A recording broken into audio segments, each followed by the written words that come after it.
Tuesday coffee break. My co-host is Rob on the road, and we're going to be Good morning. gear that we wish to have or gear that we have acquired recently or whatever. It's a gear chat.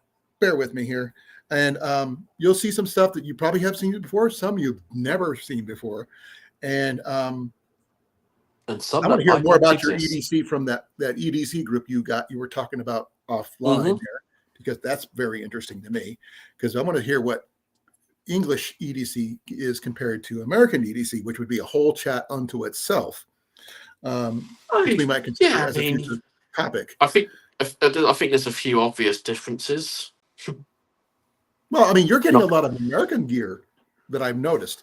We do. I think the biggest difference with British EDC is the one thing we're not allowed to hang off our belts. Right.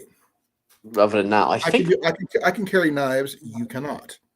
Well, we can to a point. Well, can you carry like Leathermans and Gerbers and things like that? This is where it gets real interesting, because I consider them tools, not knives. They're listed as tools, but up until the last 3 or 4 or 5 years, they all had locking blades. And now Leatherman do a range at where the blade is a slip joint. And you don't for the want English. That. Well, over for a lot of the European market, you have no choice. It has to be a slip joint. Say hi to Wolfie for me. Hello, Wolfie. Hello, Molly. Hey, Molly. Hey, Jason. I know you're out there somewhere. So, for example, I have an old Leatherman Blast, right, which is fully locking, which is now it'll be illegal to carry in the UK without just cause and reason. I mean, to be fair, it's pretty easy to excuse why you've got it. Sorry, folks. I had to. Ow! But knee. The manufacturers now, Leatherman, Gerber, Swiss Army, have started producing non-locking options or bladeless options for countries where it's just not worth the aggravation. Now, can you have locking blades like this one? Yes, if you can justify its usage. Oh, the knife is the last thing I use. And when I do use it, I use it for things that you wouldn't. I mean, I use it for like opening boxes. I actually use it for, as a tool. The thing I use the most, and it's going to sound weird, is the blades, the flat nose blades, screwdriver ones, or, the can openers. Yeah. Or on this side, the screwdrivers. And the pliers, obviously. But those are the it's a tool. I actually use it as that. We can now get Leatherman and Gerbers and all that without knives. Which, when they first come out, a lot of people are like, well, what's the point? Why have a multi-tool without a knife? Well, obviously you've forgotten the rest of the tools on the system altogether, have you? Well, here's the thing about most people don't use the knife anyway. Well, here's the thing. I mean, I've got a separate knife that I use for boxes. Generally, it is a box knife. That's what it's designed for. This right here, if you noticed, look, you can take it apart, which means you can modify this. Swap out. I've had a few where I've swapped them out for a different type of saw. Yeah. Yeah. This thing does have a saw. See, it's got a little saw. It's got some sawdust still in the saw. I apologize for that, but. But yeah, I swapped one out for. So I've got a wood saw like that, and then a glass saw for rescue work. Okay, and the scissors, obviously. Yeah, I think we'll all agree Leatherman scissors are not going to win any awards. No, I think the Gerbers might. I like the Gerbers. I tell you what, I've got the Gerber. Is it GDC belt buckle? Genius bit of kit. Now, mine's okay. Please forgive me for yelling because I'm in the kitchen finishing up my coffee. I tried the Leatherman once. I didn't like the handle. It's very blocky. Because it was reversed, and you end up killing your hand trying to use it properly. Just trying to grip anything with the pliers. Well, you know what, Wolves? The moment I picked up the first Leatherman without a knife on it, it genuinely felt like a much more usable tool. Because what they've done is, on some, they've taken a knife out and they've put another tool in, which is great. Some of them have got bit drivers, some have got rulers, some they've just reinforced the frame, so you've got a really sturdy screwdriver. Well, this one here, what I like is the fact that it's got a little bit of a little rubber right there, but you can grip it like this, and I have broken Leathermans because my grip just snapped these, and it's like squeezing too hard, like when So I think when you're trying to cut wire or whatever. In all fairness, when it comes to Leatherman, unless you're buying the military operator ones, they're really not that great. No. It's high-end consumer junk. A lot of stuff on Leatherman these days. Okay. Gerber, don't mind, Gerber are not going to compete when it comes to the big boys, but for their price point, are brilliant. As long as you don't buy the Bear Grylls stuff, because it is just atrocious. Anything with Bear Grylls is atrocious, including Bear Grylls. But I have the Gerber GDC belt buckle, which has it comes with two tools. One's a sliding hidden knife, and the other one is a multi-tool, an oxygen wrench. And it just sits there in the belt buckle. Absolutely brilliant bit of kit. Like an oxygen wrench, you said? Yes, it's got I'm trying to describe how best to describe. Imagine I a know what thumb an knife. oxygen wrench is. I was a medic. Trust me, I know. Yeah, I'm trying to think of the size. So if you imagine a thumb knife. Yeah, I know what it is. So it's an oxygen wrench, but it's got a couple of hex cuts on it, a flat head, a box cutter, all built into it. Okay, I'm very familiar. And it's about a half-inch thick, the whole thing. It's not bad. Yeah, it's not bad until you're queuing up at the airport and realise you're still wearing it. Right. And then you very quickly and quietly have to try and take your trousers off without anyone noticing. Or you can just take your belt off if you can. My combat pants, you know what their belts are like on combat pants. The belt loops are slightly smaller than the belt. Right. Okay. Other things that we were discussing besides knives, obviously, especially, I guess, multi-tools. Because, the biggest multi-tool we have is us, folks. Just don't forget that. We are the biggest tools. No pun intended. Well, including pun some intended. People definitely are the bigger tool. Yes. The biggest tool in all of media, I would say MacGyver. Because he is the most versatile tool there is. Yeah, MacGyver was never really a thing over here. It was a bit underground. That's too bad, though. Who do we have? We do have an equivalency. Well, you do have Sherlock Holmes. Yeah, not really a tool though. No, he can. Well, I can actually some of the people who portrayed him maybe. I'm just trying to think. Who did we have? Oh, it'll come to me later. There was somebody. Doctor Who and his universal screwdriver. Yeah. But everybody wants a universal screwdriver. Come on, that is a multi-tool. That's a good setup for multi-tool. Pliers, flathead, Phillips, can opener, screwdriver, file, and all. Do you know what? That is basically the Leatherman military setup. Yeah. One of the things I just picked up today, guys, I was telling him about is my new air pump for my. I got it for my sleeping pads, obviously, and it does work, but it is totally dependent on having an external battery. Does not have an internal battery. It's not like the Nano or anything like that, but it does work. But the adapters suck. So I've got to debate.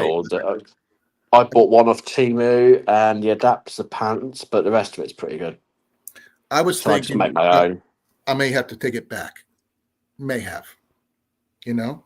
I would consider a bit of bicycle tube and heat shrink first. Well, I mean, even a smaller electrical tubing might work. You know, like the rubber hose things. Mm-hmm. You can get them in those rubber hoses in any size. And I just needed one slightly smaller than this, and this obviously, two of them probably, because this one's smaller than this one, and that way they'll fit pretty much anything. Because the old school inflator valves suck. Yeah, you can't change them out. You cannot change them out because they are. Let's see if I can find one. I got it turned around here. This is my insulated Q core from Big Agnes, but this right here, you can't take it off. You know, if this could come off, amazing. Maybe it might work. If it does come off, it's broke. Exactly. But I was thinking, gets something with a simple little rubber hose, go from here to here, little over, let it, hold on to that. It doesn't have to be very big, just maybe about an inch longer, where I can just insert this part like that. Because holding it up to like this works, but it's a pain. Hey, love.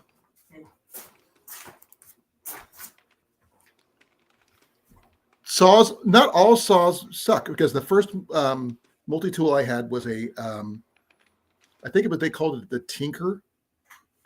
It was from a Swiss Army knife, but it was like this wide. It had all the tools except pliers. And I don't know if Rob knows about those, but they were like, they were that wide, about that thing. They weighed a ton. I actually have a scar from it right here on my index finger where it cut me to the bone. So it was razor sharp. I don't know if I can send you a link. Bear with me. I'll find you something to give you a giggle. Well, the thing is, I lost it in when Ian was a baby. I have no idea where it went to. Damn it, Ian. He didn't know. It's all his fault. Always Ian's fault. No. It was because of his. I was moving out of a house because something his mother did. Ian had it was not his fault. I'm sure we can find a way to claim he inherited it. No. He wishes he had it, because it was a nice knife, especially since I got it in Switzerland. Well, it's because Swiss Army knives aren't as good as they've claimed to be. Yeah, this one here was amazing. It was like people struggle with. It had the magnifying glass. It did not have the pen either, but it did have the tweezers. It had the toothpick. It had the saw. It had the awl. It had the screwdriver. The Phillips and straight, and the scissors and all the other cool things. They had 2 knives. I'm going to drop a link in the chat for some. Bear with me. Okay. I have to put it in this one. It's for it's one of the Swiss Army knives. I'm sure, Wolfie, that some saws out there are completely bogus. Pretty much anything from the latest range of Leatherman saws are absolute junk. Okay, mine was a actual true Swiss Army knife, and it was from the late 80s, early 90s, from 87 to 89. So that should tell you the year that it came out. And it was literally, I can't find another one. I've tried. They have some that are called the same thing, but they're not even close. No, that's the problem. When Swiss Army changed hands, they the names weren't linked directly to the same models, so you get a lot of what they call the Champ, which is their standard range, but depending on the decade, different variations. So I just sent you a link in the private chat. I don't know if you'll be able to pull it up on the screen. That's one of the ones I've got on order, but you have to scroll to the bottom of the page to see it properly. Well, I am going to put it in the chat because I can, and so everybody else can check and look at it too. You can put it up on the screen. There's nothing secret. No, but this way they can click on it. You know what I mean? Mm-hmm. I want to make it usable for everybody. Yeah, mine was like that, but it didn't have the pics or anything like that. Go all the way to the bottom of the page. Oh, that's that super big one. Yes. I heard about the super one. I've heard about the super one. This, I think it is as stupid as you think it's going to be. Right. That's the. I know there's that super one that's got like it's like a foot wide and everything else. Yeah, so they were made for.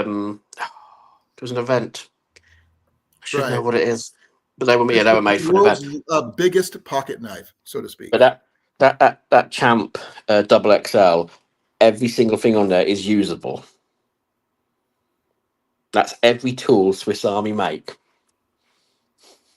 I mean, I can go through here and tell you which ones I had, but I did not have the hook.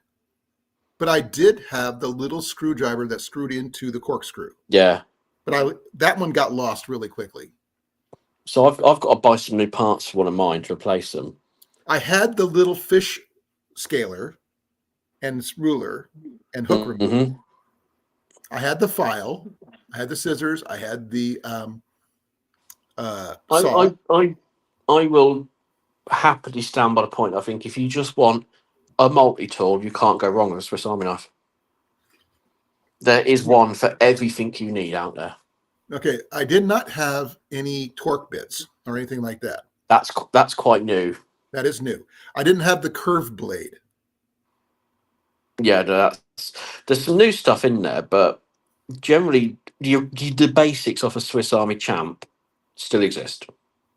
Yeah, but mine was from the late 80s, early 90s, and they don't make those anymore. No. And the thing is, that thing was amazing because it did everything I wanted to do. I'll send you the photo of that German Special Forces knockoff I got of the Swiss Army knife. No, made by German Spec Force. Oh, I'll dig it out and I'll send you a photo. It is very German, put it that way. It is 100% function over form. Well, the Huntsman light becomes really close to what I had, with a few exceptions. I did not have the hook, and mine also had the magnifying glass. But yeah, magnifying glass has come and gone. It's really bizarre with that thing. I mean, come on. To me, that was a bonus. It did not have the flashlight. No, that's a modern thing. Right. There's just, to me, multi-tools, which these are the granddaddy of them all, is Swiss Army knife. Everything else spawned from these. Having been to the Swiss Army factory. Oh, no, I have not. I know all I got is to a small shop outside. They are the most welcoming group of people in the world, considering it's all made by hand. Like, they should just be not wanting to talk and just work. Nothing is too much. Well, you ask them a question and they will sit you down. They'll have a chat with you about it. You can build your own knife. Literally, you build it, not them. You tell them what you want, they put it in there. No. You pick out the pieces from the trays, you sit at a bench, and you build it. Oh, that's even better. It's the whole package. And I was walking around going, I wasn't in a position to buy anything, so I was just walking around going, I totally get why people come here. It was the most relaxing factory I've ever been in. The Swiss Champ Red is very close to what I had. They are they're surprisingly bigger than people realise. The thing is, like I said, I did not have the pliers. I've not tested out those pliers yet. I never had the pliers, and I didn't have the little multi-purpose hook thing, which I never got. The parcel hook. I never needed it, but I had everything else. That is the parcel hook. Is 2 items. The parcel hook is a weird one because Everyone says, I don't need it, I've got no use for it, I don't need it, I've got no use for it. You give it to someone, suddenly You have a use for they it. have every use under the sun for it. And I kept that in my pocket when I was in the service until I got out. 4 years I carried Yeah. that thing. No, I'm going to send. This is the other one I've just ordered. I'm just going to stick it in the chat. Okay. Oh, come on. Okay. Don't- Here we go, Wolfie. Hey, Colin. I just Hey, caught Rob. you. I was looking on another Hey, creation. man. I caught you. Sorry about I've just sent you. I've just sent you the other link. That's the one I've just ordered. Okay. Where's it at? Private chat. I'm not in. I'm not in the YouTube side. I don't see it yet. Hold on.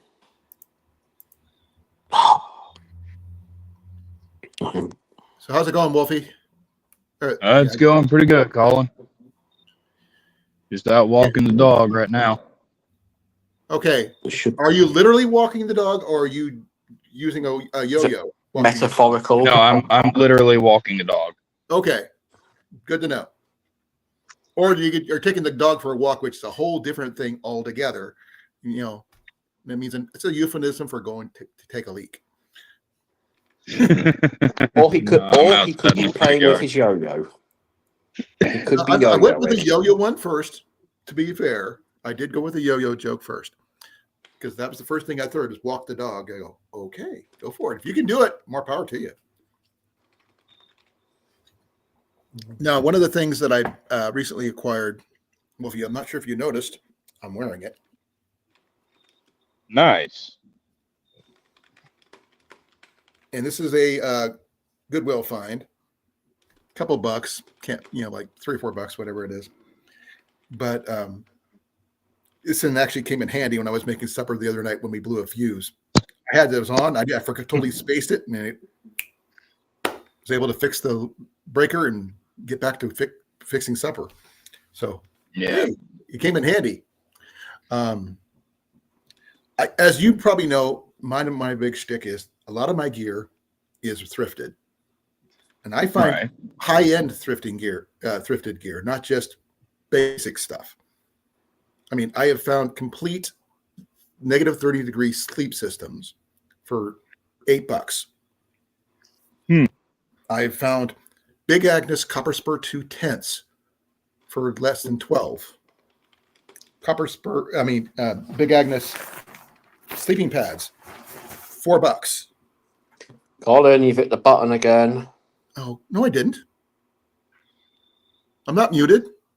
Now you are. Now I can hear you. I didn't touch anything. You did go mute. No, I didn't even touch my keyboard or anything. Okay. No, I went muted though. Oh, he muted it. Did you accidentally mute yourself? Purposely to where I could tell the dog to go up to the porch, get her inside. No, I couldn't hear you at all, Colin. Oh, I'm sorry. I didn't even touch anything. I didn't touch my screen or my keyboard or my. It's all Jason's fault. Not my mouse.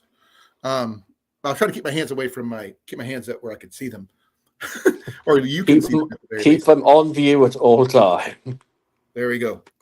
Put your hands in the circles. If you get that joke, you will understand what I'm talking about. Yeah. I'm not sure if Wolfie understands that one. I think he's dealing with his hound. If anybody in the chat knows that one, let me know, because it's one of my wife's favorite movies. Let me see here. Which movie? Okay, put your hands in the circle. I'll give you a second hit. Bruce Willis. Oh, Lord. Wait, now I should know. Third clue, Lilu. I know this one, and I can't remember it.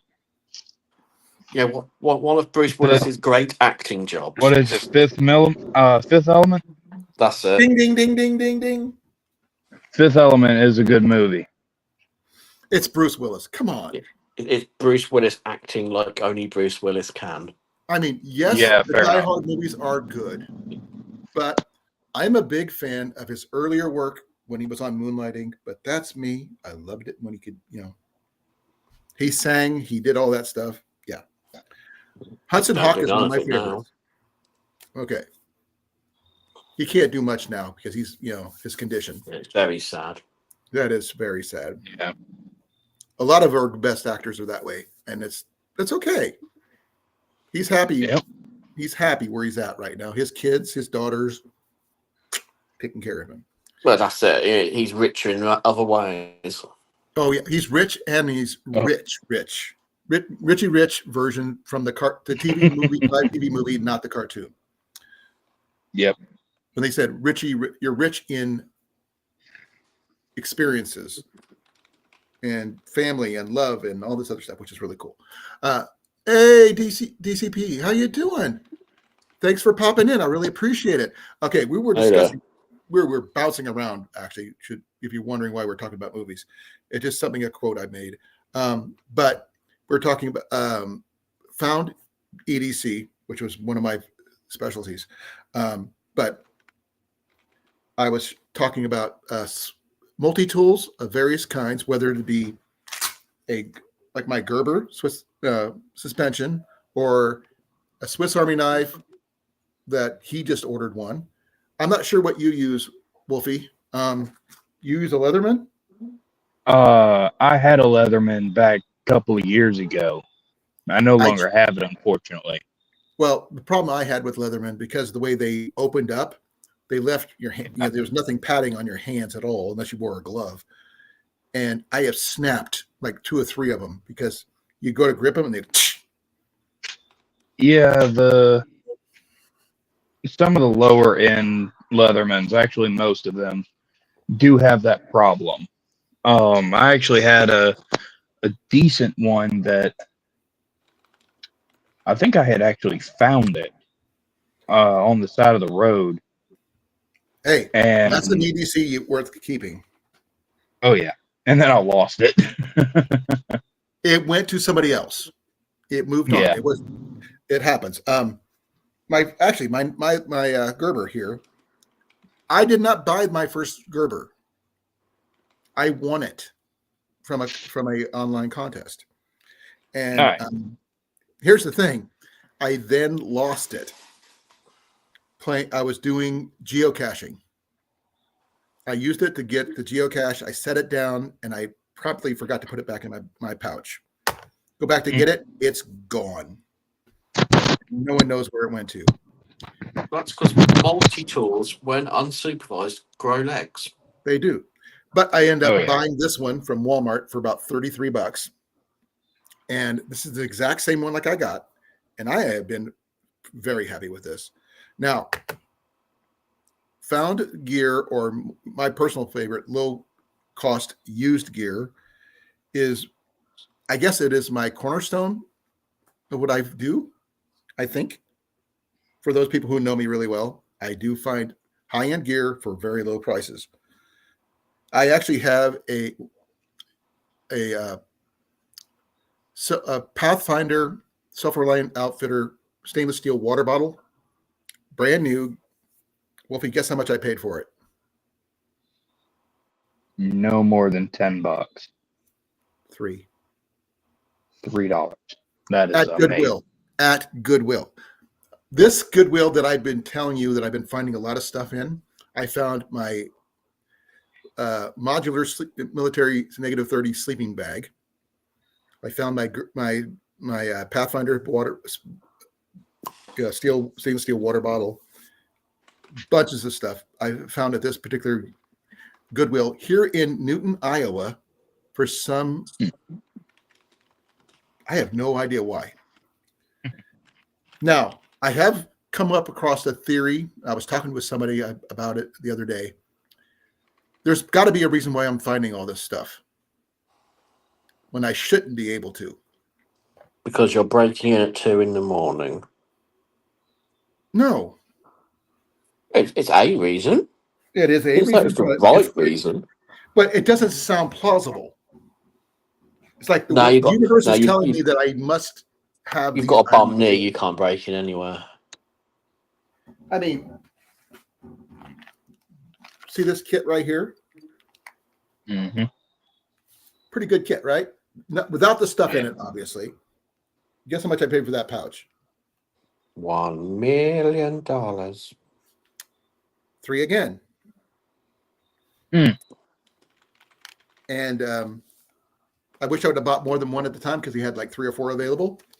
But this is my fire kit.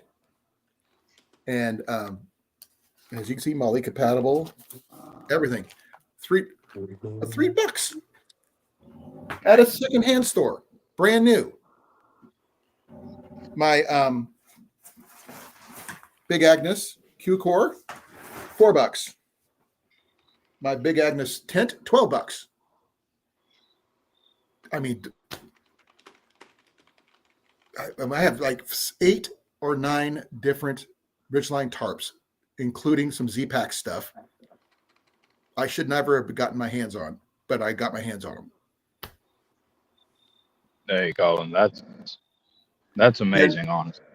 I've got a light fighter tent. You know what a light fighter is? Military tent? Yeah. $10. Wow, that's a really good deal. All last year, all within a 3-month period. Wow. What are the odds? Not including a bunch of other stuff I got in my office over there, which I'm still working on. Yeah. I will be showing you something else I did acquire over the weekend. You probably haven't seen yet unless you have access to my Facebook page. And my wife's is right here. This is her Quilt of Valor for being veteran. And I probably Who are from? Hey Jason, how you doing? You're welcome to come up if you want to. If I haven't Hello, seen Mr. it. Jasons. Who are the quilts from?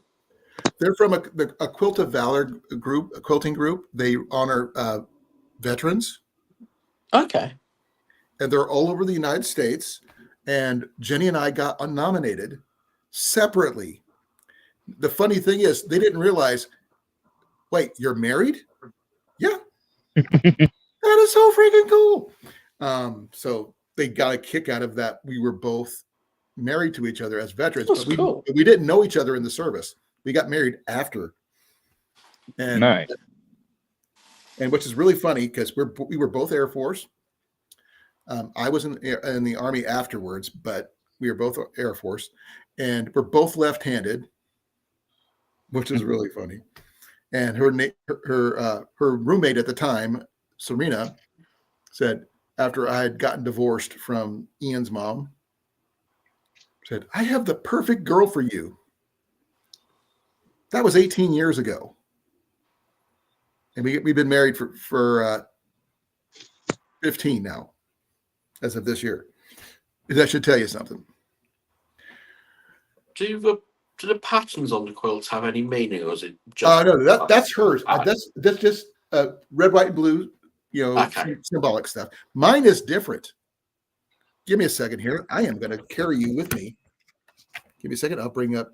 Do Jason not here. fall over. Nope. I'm going to try not to anyway. But I can carry you with me. Hey, Jason. Hey, how you doing? Sorry, guys. Doing good. Please forgive me the condition of my office because I'm still trying to figure out. I don't have my shelves up. They're still in the storage. But this is my quilt. We have to add a little further because I can't see it. It's too big. There you go. All right.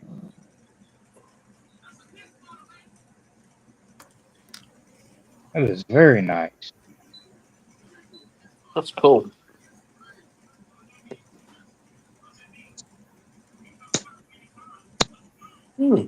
Pillow.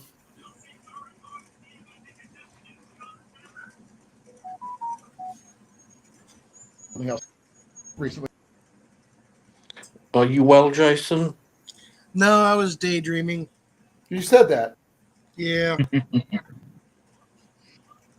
A day Did you better than sit beneath the flowers for a couple of hours No. on a beautiful day? Bucket. No, I was daydreaming about a 5-gallon bucket full of tannerite, some corn in the field, and some pigs. Good grief, Jason. We just call that Super Bowl. No wonder you and Big Mac get along so well. Okay, I accidentally muted myself. I was going to show you something else I acquired recently. I have another version of this, but I bought for my boy a while back.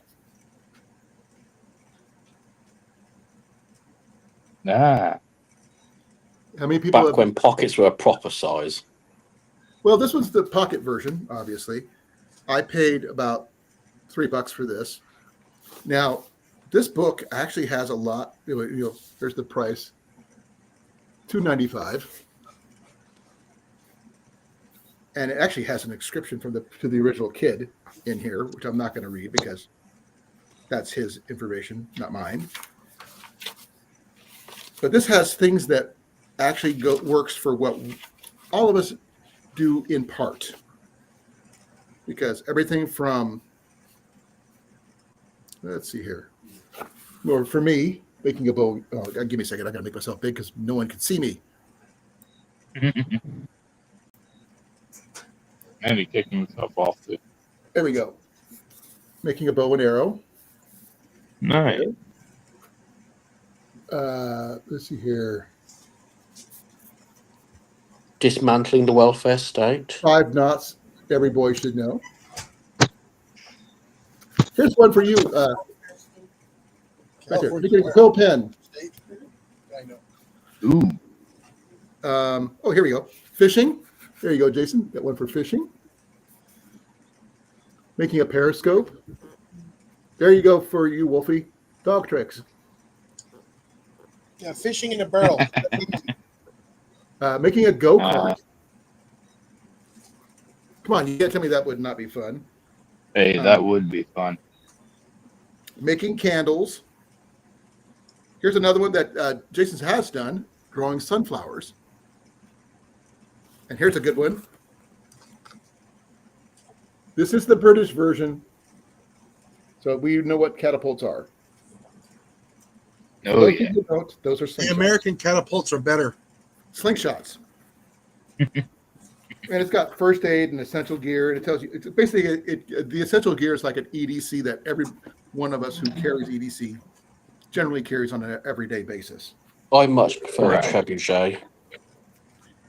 But you can't get a pocket trebuchet. Don't challenge me. I do challenge you. I Yeah, I will did find challenge one. you. British don't have slingshots. No, Called we like them catapults. big enough to fling cars. No, but you don't have slingshots on your carriers. If we are going to be mildly irritating, we're doing it professionally. A catapult. Now, slingshot- are you allowed wrist rockets or things like of that nature? Or is that considered an illegal weapon? Colin, Yeah. we're talking about aircraft carriers with the slingshots on those. The catapults. No, we're not talking about those. That's Navy. I'm not Navy. Do you hear in the Navy in the background anywhere? No. I can fix Nope. that. No, I know you can, but I don't want you to. Don't get me wrong. Let me get the Good village fun. people. They'll tell you all We about want you. We want you. We want you as a new recruit. Yes, yes.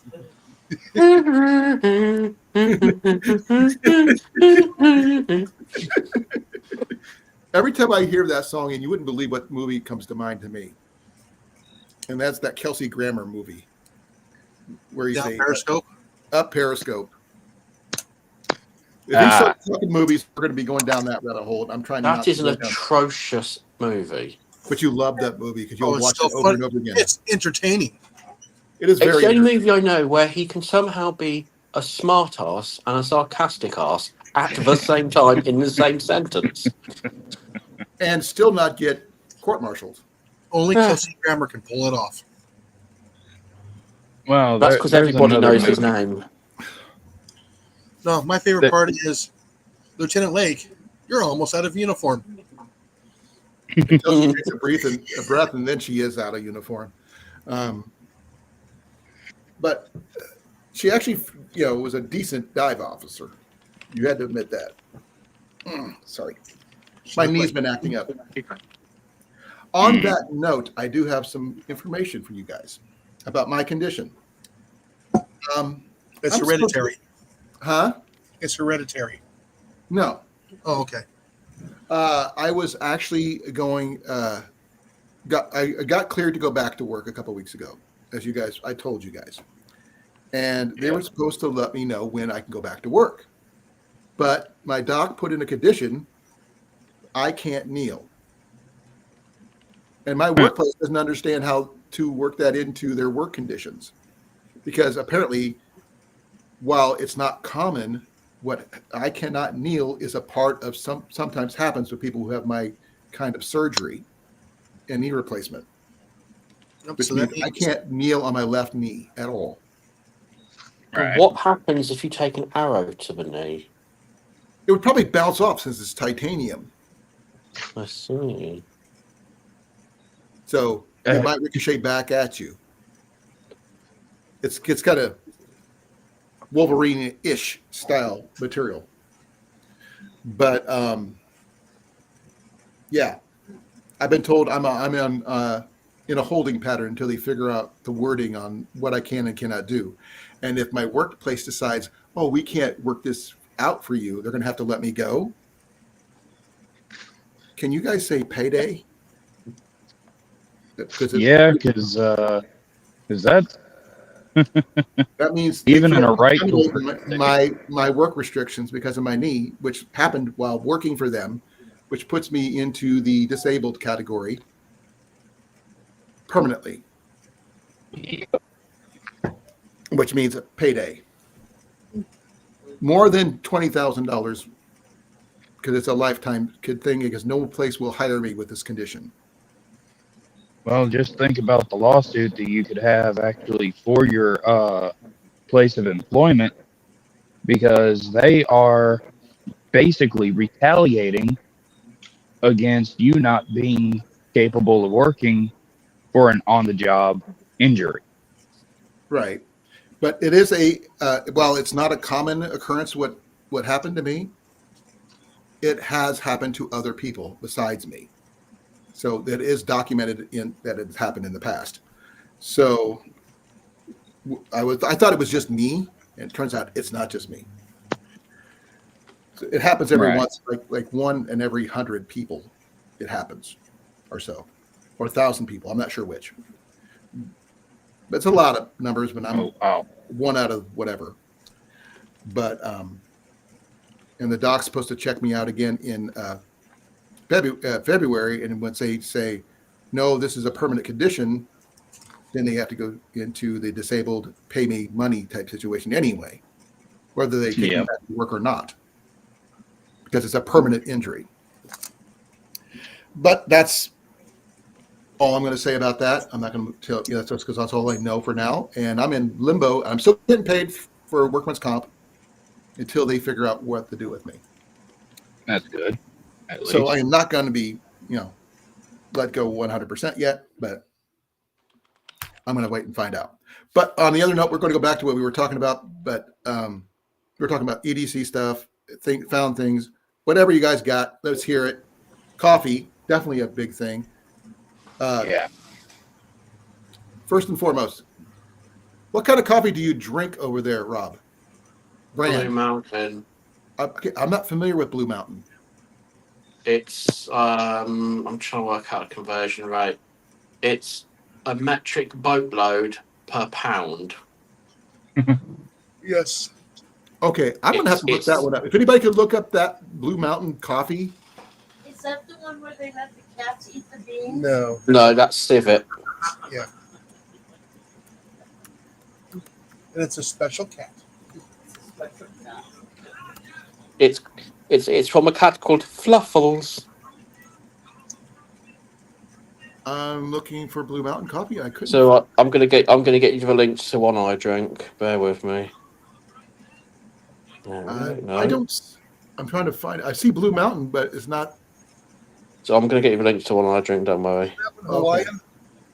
Is that Hawaii? I mean, I've seen some stuff from Hawaii, but not the one I've seen. It grows in Jamaica, or used to grow in Jamaica. I think after his last week, I don't think nothing grows there. Jamaica, that's right.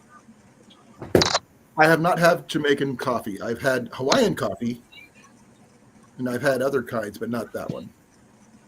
I want to try Well, Cuban I'm coffee. going There's to no put the yodeling link involved there, Big in Mike. the private. Again with the private chats. Well, I'm not on YouTube, so I can't write in the chat. Oh, that's right. Okay. Give me a second. I'll copy it and I'll post it myself. You do That's the that. fastest way to go. That way everybody gets it. D.A.V. Well, if they don't get D.A.V. it, then they're 3 fries short of a Happy Meal. Depending on which Happy Meal they get, that is. Clifton Mountain Estate, Jamaican Blue. That sounds actually pretty good. Okay. $84. Right. So that's $84 for 16 ounces. A Yes. pound. Holy freaking cow. You pay that? More. That's your commercially available stuff. I buy stuff straight from the farm. Dude. Man, dude. And given that I drink anywhere up to around 10 cups of coffee a day, That is ridiculous. but it is good. I technically, today, because I've had 2 of these, that's 4 cups of coffee, which is generally what I normally drink, one big giant 1 liter thing of coffee at once. So that's a little different because I'm drinking Folgers. Why am I drinking Folgers? Because I can't afford anything else right now. Oh yeah, when you make 3 pots of coffee a day inside of a house, yeah, we have the Folgers too as well, the classic roast. Because it's the cheapest stuff you can get. Well, See, it's not- this is the stuff I drink when I have guests. I'm very respectful and I buy the cheapest instant crap in the world. Is it actually instant Folgers? No, we No. don't get Folgers over here. We get, trying to think, we get like your Nest cafes and all that sort of stuff. But Yuck. Ooh. if we have guests, they get instant stuff. They don't get to touch the beans. I don't do real beans stuff, even though I do have some. And Jenny likes Bones coffee. I do like Black Rifle Coffee Company, their vintage roast. Love that. But I can't afford that stuff very often, so I stick with what I get. We used to have this stuff called Rocket Fuel, and it came in. Oh, I remember that stuff. It had like I had a rocket type screw lid on it and everything, and it was coffee with added caffeine. Yeah, Yep. well, this is right here is what I use for backpacking. I would love to get some beans When I you can roast myself. When you absolutely positively have to grow hair on your eyeballs, drink Folgers. Hey, it's better than some coffees out there. Trust me. And Mm-hmm. I've tried other backpacking ones. What was that one that I was sent to me by the other Jason? Sent me some. Started with a B, I think. Blue. Death Wish. No, it was started with a Death B. Wish is all right. The best thing about Death Wish is the spoon. It was an instant coffee. See, I want to get my own beans and I want to roast it myself with slices of jalapeno in with it. Thing is, it's not that hard to roast your own beans. You just need time Yeah. and patience. Yeah, I got one of those popcorn poppers, that has the little Mhm. arm in there. Yeah. Oh, Cafe Bustelo. That's what it was. Cafe Bruno, Bustelo. That's my friend Bruno, Big. that coffee. Sorry, that coffee is Kopi Luwak that Bruno Bob is talking about. Yeah, that's the one that passes through the civet cat. Yeah, You have to go. I would like that. Actually, Because it's the only thing that dissolves the outer coating for it to be used. I would not do that because that stuff is just I would. No, that's just. I just don't like the idea of It's not so much. eating It probably something. would probably be the most amazing tasting coffee ever, but psychologically, I couldn't get over that pact where it had But, the intestinal tract of a living animal before it became usable. Yep, that's my problem too. It's like eating whole corn. But right now, All right, to give you an idea of, actually, it's a much more popular. It's not as expensive as it used to be. Actually, that's quite cheap. It's down to about $72 a pound now, which must mean they're doing it in captivity Wow. Oh because my it used to be tens of thousands. Do we want to invest into a coffee farm in Jamaica now? Well, Uh, to be fair, there's not much of anything in Jamaica right now. But their coffee is there that you're I'll buying. be honest. I will be completely honest. There is, or there have for the last few years, been a really big drought. And that's honestly one reason why the coffee prices have gone up so drastically. Well, we just I was actually posted. watching a documentary on it a few months back, and yeah. Yeah, we've Okay. I'm looking at the best backpacking coffee around, and there's one coffee here that would literally kill me if I drank it. peanut coffee. Yes, Death but Wish. no, mushroom. Oh, that stuff's lovely, but it sends you to sleep. It would send me to sleep permanently. So it Never has heard done of its job. But Wolfie, I'm definitely allergic to mushrooms and nuts. Oh, So interesting. Okay. But Colin, you have to admit, it has done what it says on the tin. It has sent you to sleep. it will. Um, but I mean, personally, that's why Folgers instant coffee crystals. That's what I've been.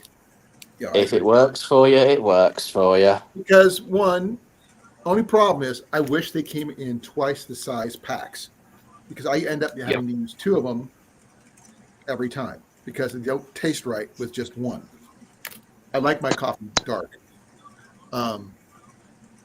Look, if you like a full flavored coffee, Which I do. I would. I'm not sure if you can get it in the States. It's called Camp Coffee. CampCoFFE. It's made Yeah. of coffee and chicory syrup. I don't know if I can have chicory. I'd have to Oh, check. for the love of God! I have to be careful. You know that. If we give you Yeah. fizzy water, Yeah. you're going to bloody die at this rate. Well, if it's nut related of any way, shape, or form, which I don't know about chicory. If you've never had No, Camp it's tree Coffee, bark, get some. I think. It's brilliant. Well, I'm allergic to all tree nuts. So that pretty much kills pretty much everything. I mean, I can't even have acorn flour or anything like that, which really Now sucks. that Or pine nuts. I figured pine nuts might, no. Well, chicory's a root. That's the only thing I was wanting to make sure on before I, be on the safe side. It's supposed to be an alternative to coffee, but don't know. well, cowboys used to drink chicory all the time. Mm-hmm. Right. There is a tea that grows here in the States that has twice the caffeine of coffee. Oh wow. Yeah. Well, What is yeah, that? it looks I'll like have to look into It's called Yulupa.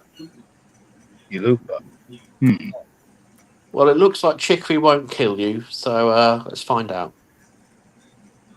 Yupon, sorry, Yupon tea. Yupon. Okay. Yeah, it's basically like a shrub, and it's got twice the caffeine as coffee.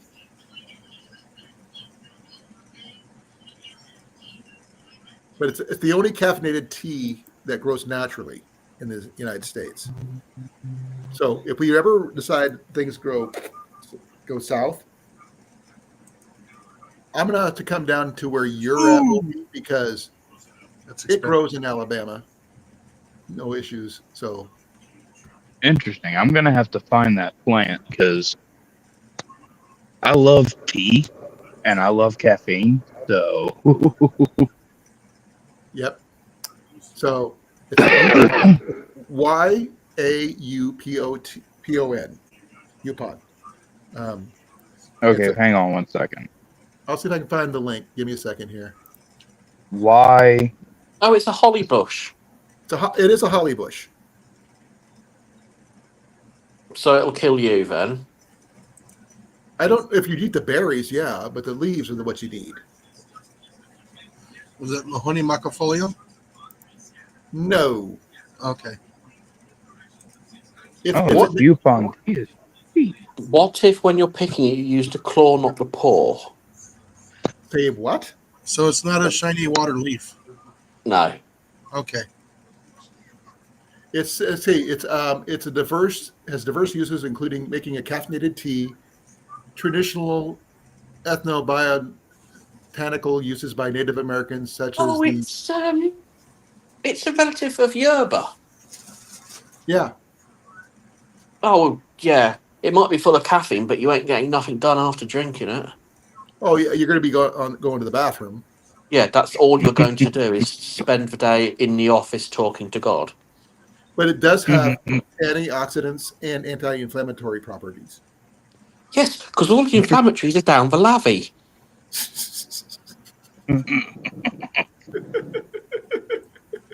But I the mean, thing he's is, not wrong. if you take a watered down version of it, not a traditional full strength thing. Well, when you make it, apparently, when you turn it into a cup of coffee, it has 60 milligrams of caffeine, which is 1/3 less than the same found in a cup of regular coffee. Well, it's the only caffeinated tea in the United States, so I'll take it anyway. Better than no coffee. Providing a jitter-free experience. I drink coffee for the jitters. Me too. But at least you know that they grow in the United States. There you go. I mean, yes, it's a holly bush, so as long There's as another one. It's called the Hoon hollies, DAHOON. Also has caffeinated leaves as well. I'm not familiar I've with heard that. of that. I've never heard of that one. But hey, it will grow. Oh, that will grow. Actually, it's native to North American swamplands and bogs. It grows in zones 7 through 11, predominantly swampland. what is your area right now? Mine's a joke. Yeah, because you flood so often. I figured you'd be swampland sooner or later. Well, the UK's all over the place. We set a world record for the least amount of sunlight in a month. Oh yeah, I remember you told Wow. me about it. 69 hours for the entire month. Molly. The new Predator generator, You rivaled Seattle, Washington. 11,500 watts. There's parts of the South Pole who are taking up a benefit for us. Decibels is 64.5 dB. Say it again. Quiet. No, I'm looking at the Predator's new generator. Oh, okay. Oh, okay. I'm not looking at generators right now. I can't afford them. No, this was like 21. This is $2,200. Oh, I can't afford anything like that. Yeah, no. But it has the sine wave filter in it. The whole works. It has everything. Now, How quiet they say it is. Well, now I had that I money, meant then to I say would go that- probably with a solar generator, but I've been looking at one. But I can't afford it right now. Yeah. But I do know if I ever get a settlement from work, it's going to go towards a house. Because I'm not going to be able to do much else anyway. I lost my train of thought. What track was I on? Hogwarts. we were on T. Tea T? and the electric boogaloo. Okay. Electric Boogaloo is a whole different ballgame here. Let's see here. I was meaning to say this a while back tonight, but most of the gear that I honestly want, I can actually make myself if I learn the skills to do it, like the sewing and everything. Sewing is something you have to do when you do bushcraft and stuff like that, Wolfie. Oh, yeah. I learned how to do leather sewing because I do reenacting. Both medieval and rendezvous and stuff like that. So I learned how to make pouches, which includes arm guards and pouches and quivers and things like that. Because you have to do those things in order to make your outfits. Plain and simple. Right. And bowstrings and arrows and stuff like that because I'm an archer. I've been an instructor for over 20 some years. I found out I've been shooting as of this year 50 years, 5 Oh, wow. decades. Yeah, I turned 58 last month. Oh, sorry, Hey. In September, I turned 58. This is November. It's November now. Yep. Yeah, It, and this is apparently a real day. and if you're a bachelor, you have to know how to sew because you got no one else to do it for you. But you say that. I have a Yeah. little old lady called Mavis in the end of the village who does all the sewing for everybody. Well, the thing is, Oh. I've never had anybody named Mavis to do it for me. If I have, to be fair, I could do it myself, but I'd rather give her 20 quid and make sure she got eating in the winter. There you go. There's been times when a few of us in the But- village have intentionally ruined clothes so we can justify keeping her electric on. I can understand that. That way, she doesn't feel like she's getting charity. Yes, I'm sure she knows, but no one says nothing. But I tell you what, it comes back better than when it was new. But the thing is, here in the States, we are such a disposable society. They don't make clothes to last enough to be repaired. Nope. No, I'll give you that one. So, You as a nation, have embodied the disposable lifestyle. and I finally found out Yep. which industry started that. It's Oh, going to really? be the army. Nope. The light bulb industry. Really Yes, really. interesting. Okay. I can Because see that. they wanted to, because the people back in the day, they were making better and better light bulbs to the point where they would never burn out. Well, I've got that one that's been Right. burning for how long now? Like Over 100 years. or something? It's at a firehouse. That's it. That same company was put out of business by the other light bulb companies because they want to make their light bulbs less efficient.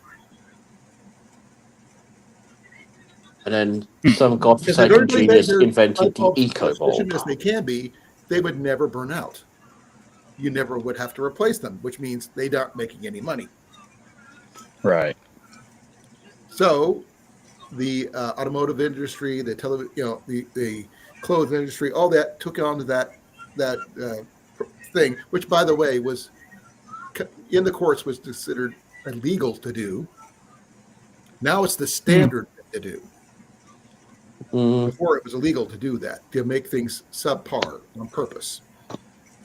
See, over here we've come close to it, to that lifestyle. I mean, thankfully, as a country, we've always sort of just been a little bit jaded. But we're seeing it now, a resurgence in the make, do, and mend, and the filmable campaigns. Oh, there's Yeah. people here with the vintage clothing Mhm. stuff where they're finding out the clothes from yesteryear that they're still around for a reason. Yeah, yeah. Because they Yeah. were well made to last a long time. Just like anybody who makes their clothes themselves.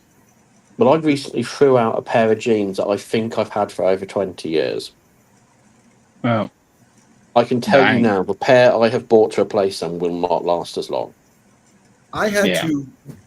to buy new jeans, but for a weird reason for me. But you guys already know, Because you went from being short and fat to short and skinny. pretty much. There was a reason for it, Wolfie. I lost 87 pounds. hey, that's good though. Yeah, I went from 317 down to less than 230. So, Hey, that's awesome. yeah, I'm trying to make that journey myself. it's a weird feeling. Trust me. Oh, I know. Even my feet got smaller, according to my wife.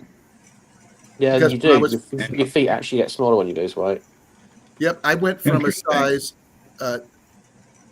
10, 10 and a half, 6E to 9.5, 4E. Which, Oh, wow. here's the thing. My wife always joked I had hobbit feet. I don't have hobbit feet. But He's you no look too longer small. off to the Shire. Well, the thing is, you're a tall for a hobbit there, dude. Just admit you're a hobbit. Right. I'm a 6'1" hobbit. Oh, good Lord. Oh, yeah. That's one thing about our community here, Wolfie. We love our food. Don't get us wrong. Mhm. We love our food. And I would go on record to say I'm probably a mac and cheese aficionado. I'm a grilled cheese aficionado. I love my grilled cheese. You didn't. I If you just haven't love seen my food. grilled cheese video, you'll understand why. And I can, with some certainty, say I can out-eat anybody when it comes to nachos at any pub given. And Jason is the gourmet of grilling. And Ask. Belvita biscuits. Oh, I don't know about Velveeta biscuits, but He loves those Belvitas. oh yeah, not as much as the cheese Those are awesome balls that cookies. Cliff likes. Is in love with cheese balls. He gets the big giant containers and he eats them with chopsticks for fun. Yeah, but the Belvitas are awesome cookies.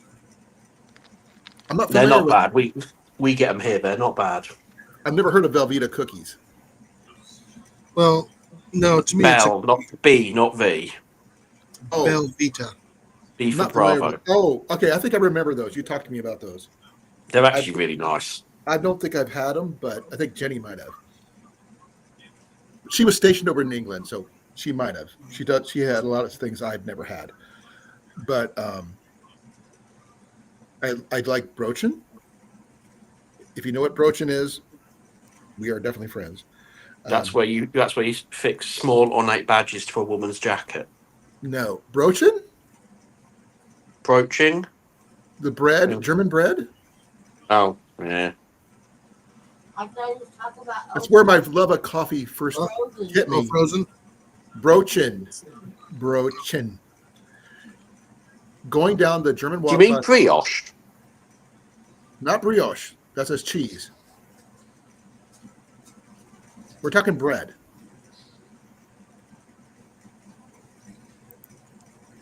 Give me a second here so I can find it for you.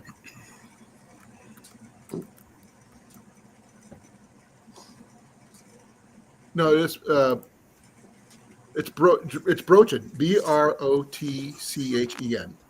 They're German rolls.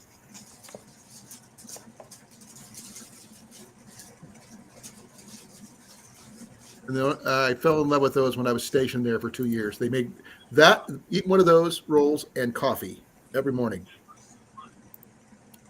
Here's the name of them. I'll post it right there. That's the recipe. I'll get you the recipe if you guys want the recipe. But it is a German roll that I just fell in love with. It's crusty, it's delicious, and it makes great. It's great with black coffee. But the German Walkplatzes, or open air balls, whatever you want to call it, you can walk down the street and get a caffeine fix just by breathing. I'm sure you've had German coffee, Rob. Rob, are you there, or did I lose you? I think we lost him. He got a phone call, Oh, okay, or he almost got caught. probably. But the German Walkplatzes, like the open air malls, whatever. The coffee shops has the caffeine so thick in the air, you could get a caffeine fix just by breathing, which is one of the things I loved, which was where I started loving black coffee. My dad drank coffee all my life before he passed away. And I still didn't like coffee until after I was in the service. I went to a German chocolate factory with a giant gold cock on the front door. Shame on you, and you didn't invite us. To be fair, No, but- you only walk up to something and go, that's what it is, isn't it, lads? And like, that's a giant, yeah, it is. But have you had German coffee? Yeah, And It's- you've been to Hey there, CR. You've been to Germany, right? I have, yeah. CR, Nice, yeah. Have you've been to the German Walkplatzes where they have the coffee shops lined Mhm. up? CR? And you know what the smell is like? Mm. You can get a caffeine fix just by walking through there. Yeah, I'm not the biggest fan of German coffee. It's not bad, it's just not my cup of tea. I like dark black coffee. I mean, yes, I put sugar in mine now, but my dad got me hooked on black coffee. And the thing is, I've never had any other coffee before that was just American. Hey, Scott, how you doing, brother? Yeah, Scott. Hey, Scott. Scott, Out of there, man. Yeah. Scott is a friend of mine from South Dakota, Wolfie. and we have been thrifting together. And you wouldn't believe one of the items that my son found while we were thrifting together. What's the last thing you expect to find in a place when you're going thrifting? A I 7.5 can't say it on foot tall YouTube. rubberized penguin wearing nothing but one flip flop. Sergeant Kowalski? What? You said what's the last thing you'd think you'd find? That'd be Sergeant Kowalski, and you know who I'm talking about. No, we actually found a literal cannon. Hmm. A I've been earned. fully functional cannon in a thrift shop. Well, And if that we would have don't belong there. $150, we would have bought it without a question. Nothing wrong with Colan. To be fair, we rolled for Ian for that one, and he found it first. And he told us about it. Nice. Dad, you wouldn't believe what I found. There's a cannon. Well, no, we're thinking every time we've seen a cannon before, we're thinking the tall, dinky little cannon, little, novelty cannons. Yeah. Not a fully functional, with wheels, everything cannon.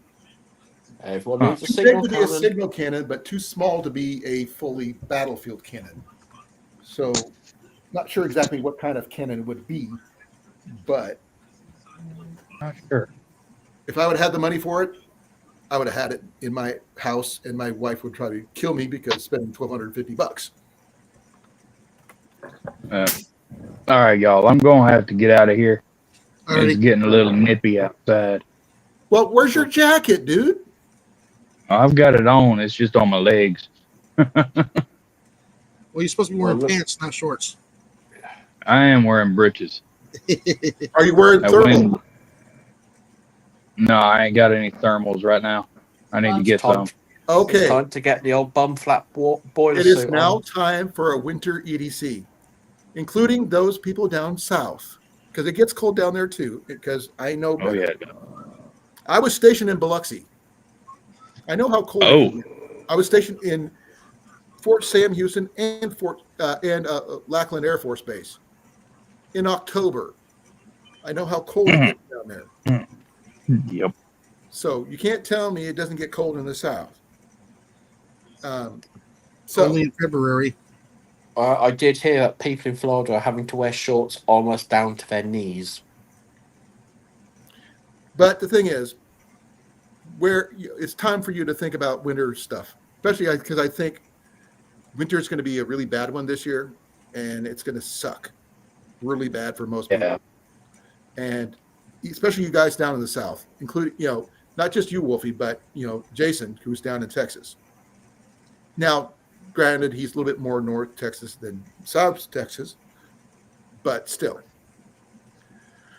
I'm not sure how bad it's going to be over in England, but I'm sure it's Do you going know to be what? pretty I've bitter. no sodding idea at the moment. It's still quite mild now. So it's either Well, going to But be remember, a really rubbish one or Mild it's going to be now hell. means terrible later. Well, we'll see. I don't know. I But don't you go know, Colin. get warm, Wolfie. Come back when you're warm if you can. Give your puppy a scritch for us because I don't have a puppy to scritch. Yeah, I'll give the old girl a scratch for you. What's her name? Her name's Miss Kitty. Hey, Miss Kitty. I have cats, and his name is Mac. Oh no. I'm talking Miss Kitty from Gunsmoke. I know who Miss Kitty is. And I Okay. love Gunsmoke. Don't get me wrong. She was amazing. Yeah. You go get warmed up, brother. We'll catch you on a later date. See you later. Be well, brother. Y'all take it Thanks for easy. coming God out. I really bless. appreciate it. Yes, sir. Oops, sorry. Force to have it there. All right, I'm not a sir. I worked for a living just like everybody else. But go He's get a some coffee Mrs. or something. That It's might help you. Mrs. Cullen. No, jeez. Lady Y'all have a Kincaid. good night. Truce, arrivederci, and das Vananya, if you want to go that route. Okay. Night, Wolfie. Okay. By the way, I learned those 3 phrases from when I was stationed in the Presidio of Monterey. Because I knew Russian students and everybody else, Latin students, Latin Spanish, not Latin, all Arabic and I didn't all that fun stuff. Okay, CR, how you doing, brother? Scott, where are you, brother? Come on up if you can. I'm talking to Scott about doing somewhere in the future, near future, a winter camping video with a lot of the gear that I acquired. And one of the things I'm going to try to acquire soon is come on up, CR. Everyone come and join us. Yes, there's room for you. There's room for everybody. All the people. I'm going to be all using the jokes in the pen. The only thing is I'm going to acquire myself a hot tent and stove, but I may have to buy those full price, unfortunately. Every tent's a hot tent if you're stupid enough. But I'm not going to do it the stupid way. I'm going to try to do it the smart way because I've seen people do stupid things and I don't want to repeat that. But if you don't do stupid things, you can't win stupid prizes. But the thing is, I'm going to be the person giving away the prizes because I'm the one who has to treat them. And one of the things I don't want to have to treat is burns again. And my wife was Jenny, for those who people didn't know, was a victim of third-degree flash burns to the backs of her legs due to a burn because of an errant propane gas burner. She had to get skin grafts on the backs of her legs. So I don't play with fire when it comes to tents. Nope. Okay. Come on up if you can. The link's at the top of the chat. But I was thinking we're going to be trying to do a winter camping video, which I have never done. Mind you, I have the gear. I just never done it. I just got to wait to get some money together to get my brakes in my truck, and I'll be ready to rock. I would love to get Rob on the road over here, or Jason. We've camped out together, but if I can get my life together and get down to Texas next year. Myself and Jason can't be in the same room at the same time. It's too much manliness. No. Too much beard. We'd have to have a room next to each other, and you'd have to travel back and forth repeatedly. How about the beard? I thought the beard would be competing. You've seen Bill and Ted and Station. Oh, I know Bill and Ted. I love Bill and Ted.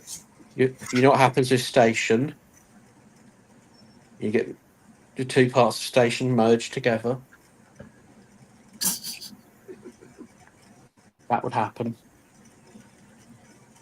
So it would be interesting to see all you guys together, and then here comes me, my short butt coming, barely up to your guys' shoulders. I hope it's going to crazy, God. Hey, just because I'm short doesn't mean I'm weak. That's the thing. I'm strong as hell. It's just I'm short. I'm not short. I'm compact. How's that? Vertically challenged. No, that's my wife. She's 4 inches shorter than I am. Huh? That's a brave statement. No. That's what she said. She'll kick you in the bad knee. She already knows that, she's shorter than I am. Now, Ian, on the other hand, is actually as tall as I'm supposed to be because I have a actual medical condition that made me an inch shorter than I was supposed to be. No, Spaceballs the frame thrower. Though they are supposed to be making a new Spaceballs that includes the flamethrower. It won't happen. Oh, tell that to Mel Brooks. He's doing it. Yeah, he's got to live long enough to finish it. Oh, if he has to come back as a lich, he would do it. And I hate to say this, the Jewish do have a history of golems in their history. Just saying, it's a thing. It's in their history. So, yeah. I've been watching Outdoors McGee, and I haven't had anything about coming in under his tent yet, but I do have an idea about the hammock tent. Okay, has any of you been to Temu and seen the hammock hot tent? Nope. There is so much wrong with that statement. I do not know where to begin. Okay, basically, it's like a ridgeline tent. That's you can either hold it up with ropes, and you can run your hammock ropes through it, and it has a section where you can put in a wood stove. Or the places can be set up where you can add actual expandable poles. That way it's actually like a tent. So I was thinking when about it comes to those sort of things, I'm going to pay the big money for the proper stuff. well, I don't I'm not like taking those odds. of the other normal sized hot tents I've seen out there. They are all yurts and they are about 4 feet tall. I don't like being enclosed in those kind of small spaces. I like being able to stand up, and that's saying something for me. And I'm a lot shorter than you guys. I'm sure you guys don't like being in places where you have to hunch over just to be able to keep yourself warm. You're starting to sound like that famous movie, The Which one? Yurt Mocker. The what? The Yurt Mocker. I'm not familiar with that one. He was a man who travelled around taking the mick out of native habitat. Never heard of it. Jason got it. Oh, Scott, check out, of all places, check out Walmart.com. They have hot tents there for $80, which is not bad pricing. The one Tigress hot tents are worth the money. How much are they? A lot. I can't afford a lot. No, that one can. It's one Tigress. I have a one Tigress folding chair. That nearly bankrupted me.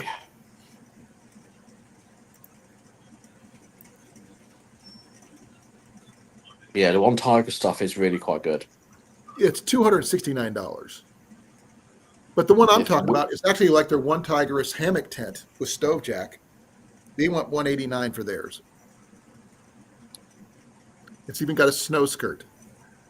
But the one I was thinking about is the cheaper version for like less than $100. But you take one, well, you get two of them, okay? You open up one end, you back them end to end, put a wood stove at one end, a wood stove at the other. Then you put a tarp over the middle to help seal the two together. That sounds like the old-fashioned Polish overcoat. Something like that. But the thing is, with the double the wood stoves, you're guaranteed to make sure you're warm on both ends. Instead of being, having to be pushed out of the way with your, because I plan on sleeping on a cot, not on the ground, because because most hot tents do not have floors, and I don't like sleeping on the snow. Don't plan to, don't want to.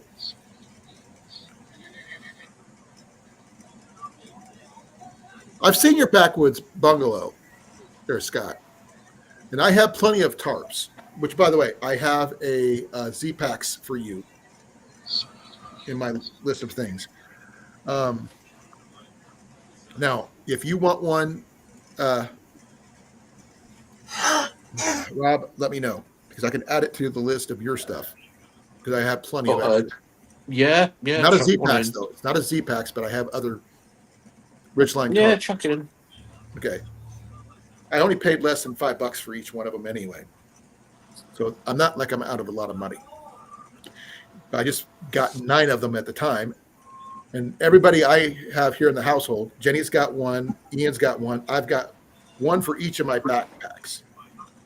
So I have all the ones I need. And I got a few extra. So just the only problem is trying to get it to you is the biggest issue. If we can get your butt to the States, I can hand it to you. And you can figure it out from there.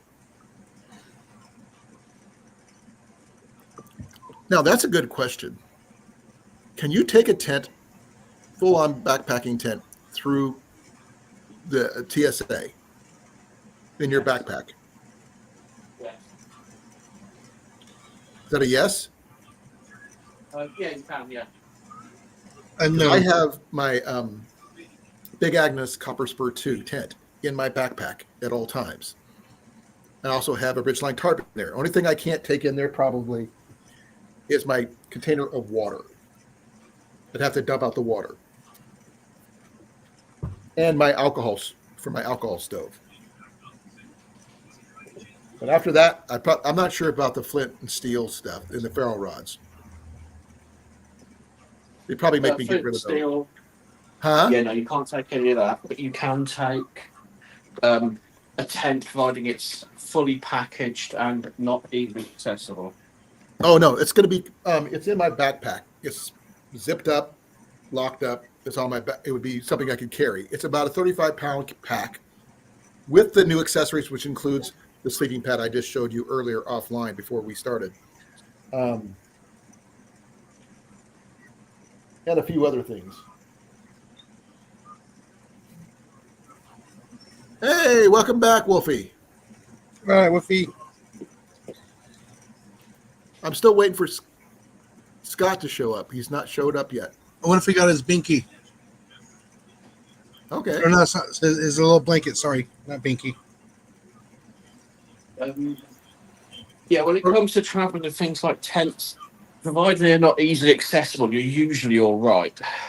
So what's the issue with tents? I mean, considerable. That is a shelter. It's the poles, not the tents. And the stakes? That as well, but it's because you can use them as weapons. Yeah, they're like they're 7-inch stakes, but one's aluminum, some are steel, but they're not easily accessible. Yeah, so if it's going in check baggage, it really doesn't make any sense to worry about it. If it's going in carry-on, as a carry-on. Yeah, you need to bury it so you cannot get to it. Oh, I definitely would bury it. That's not an issue, because I would not let this onto check-in baggage ever. Because if it goes to the check-on, I will never see it again. Guaranteed, because someone will say, "Oh, that's nice. I'm going to keep that." You know that happens. You can't tell me it doesn't. Why do you think I have a US Marine Corps rucksack for when I travel? You think any baggage handler's going to dare mess with that? You'd be surprised. They would. It's one of the few things they leave well alone. Well, you're big as most Marines that I know of, with the exception of my dad. My dad was actually short for a Marine. I just throw it on the belt and let them get on with it. As long as you can put it overhead, they don't, As long as you're, generally speaking, 9 times out of 10, you get away with a lot more by simply saying good morning. Yeah. Gate staff aren't used to people being polite to them. The moment you're polite to them, it flummoxes them. With me, Scott. It may sound weird, those little survival pens you see in some of these survival kits, they're amazing pens. They write can't really take well. My pen. Little survival pens. I can't take my pen through customs.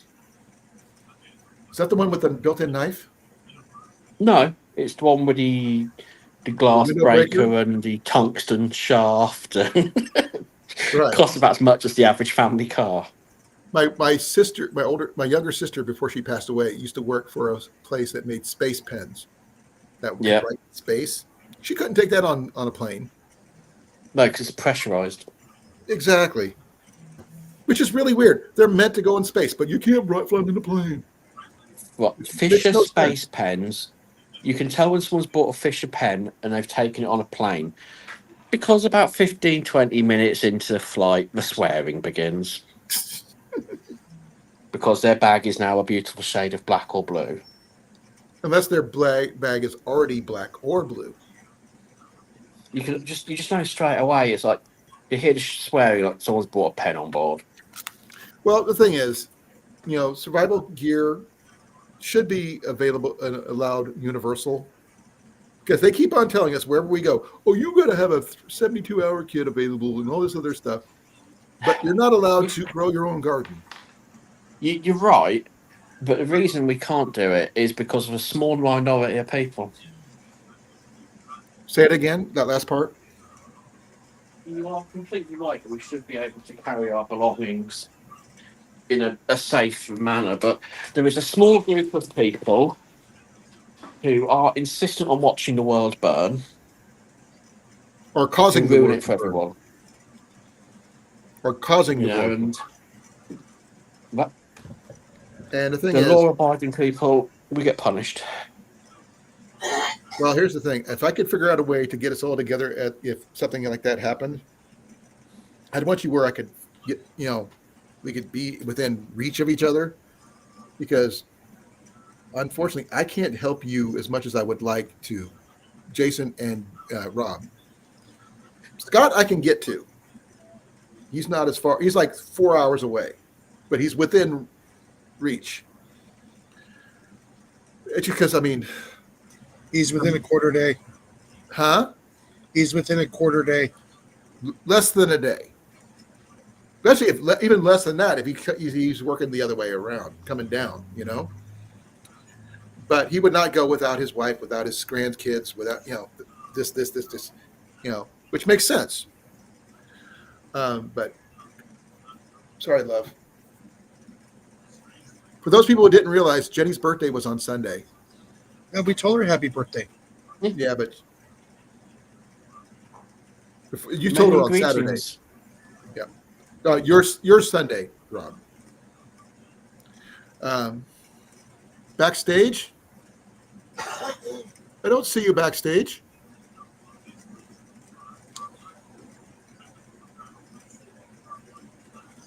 Is he in the basement? You're not in the I basement. would look, but I don't want to. There's no one here. Let me put this back in here. There's the link. I heard somebody now. Now I heard somebody. There you are, CR. There's CR. About time you The got up is here. here. We can all run away. We got 3 countries covered right now. We just need one more. We got a whole set. We don't have anybody Careful, from you Australia. might end yet. up with France. No, we'd rather have Australia.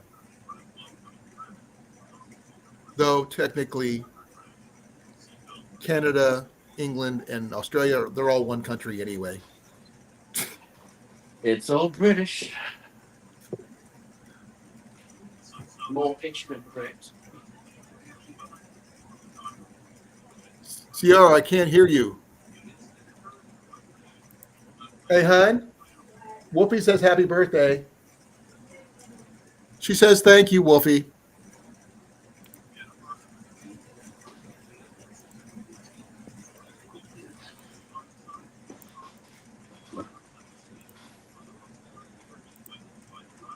Now, don't know what happened to CR. He's just being very, very quiet.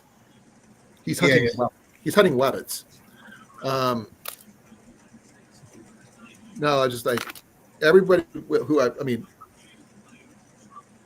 Jason. Technically, you are now closer than you used to be when you were in Arizona.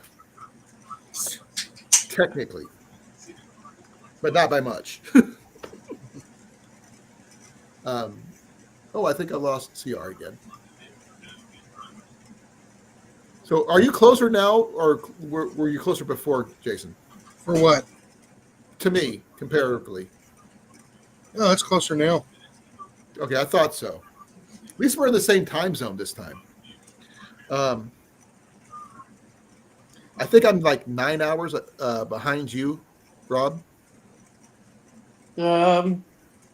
Not You're the 9? same time zone as Chicago and Illinois, aren't you? Yeah. Yes, you're 6 hours behind 6 me. hours? Okay, it's not that bad. You're half a day. What time is it there? 8:36. Yeah, you're 6 hours behind. Okay, that's not too bad. Here comes CR one more time. Take 2. Welcome back. Hi. Hi. Oh, okay. I don't know why it does that. I'm like, but I can fix it so it's not like streamer. Okay, anyways, go ahead. Okay, we were just talking about we got 3 different continents or 3 different countries covered. Unfortunately, 2 of them are the same country. Because you belong to me. Technically, you're part of the British Empire. Technically. All technically. I know is a certain country once asked to secede from the UK, and a long conversation went back and forth where Australia asked to become a kingdom of their own. It was pointed out you don't have a king, so they asked to become a principality. It was pointed out they needed a prince. And this went on for a few years. In the end, the British Freddie government Mercury, wrote that's back what and they said, need. no, the government wrote back and said, after all consideration and due process, it has come to our conclusion you're doing quite well as a country. Because they don't want to do the politics. Or they No, lose the you've money. missed the joke. I You did miss the completely joke. missed the joke. Yeah. Can't be a kingdom, no king. Can't be a principality, no prince. But they can be a country because. Think about it. Okay. I'm not sure. I'm not thinking. Hey, I haven't finished my coffee yet, so Oh yeah, me too. I can claim coffee deprivation. But I like the people of Canada. We'll keep them for now. Okay. Thanks. For this week. By the way, for those people who didn't realize, this is the new air pump I picked up. It is borderline functional. Got it for $15 at Walmart. There's no internal battery, and the adapters don't work. So I may have to be taking that back tomorrow. Get my money back. I thought it would be worth it, but no. Too much work. It does work, don't get me wrong, but not well enough. Oh, crap. Where was I? I lost my train of thought, guys. What track am I on? Amtrak. I wish. I like Amtrak. I've never been on one. I wanted to. I'd come out and go out west. I would love to take a sleeper car to the West Coast and back. I'm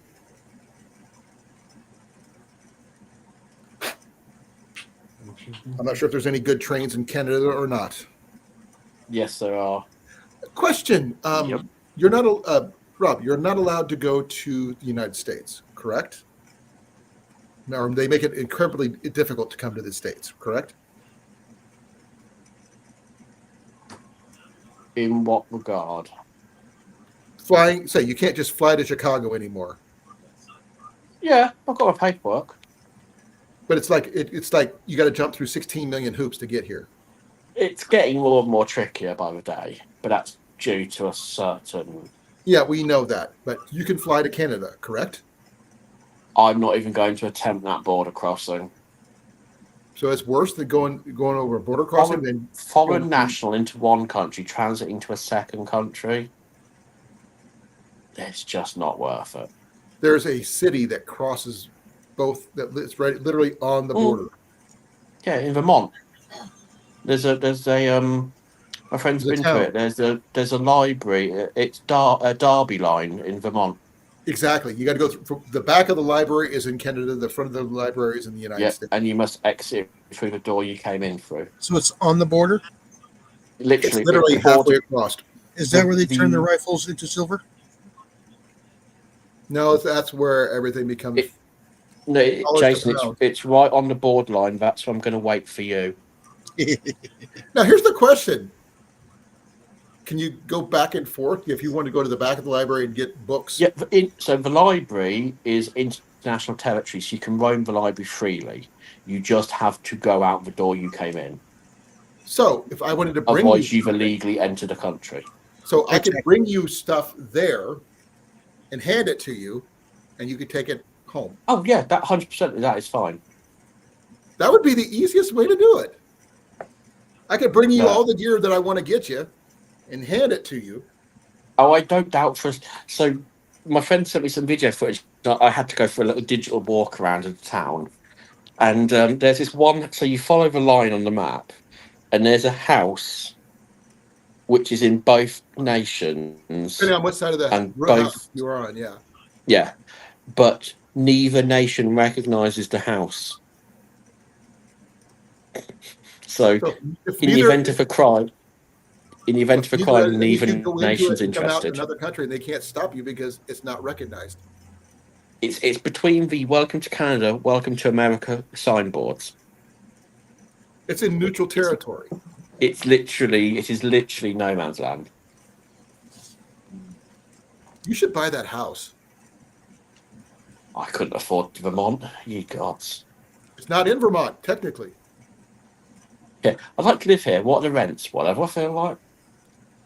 The thing is, if you rent it out, you could be a bed and breakfast. You make your own It's money. so bad that when you go to the library, when you enter it, they have to give you a speech for your safety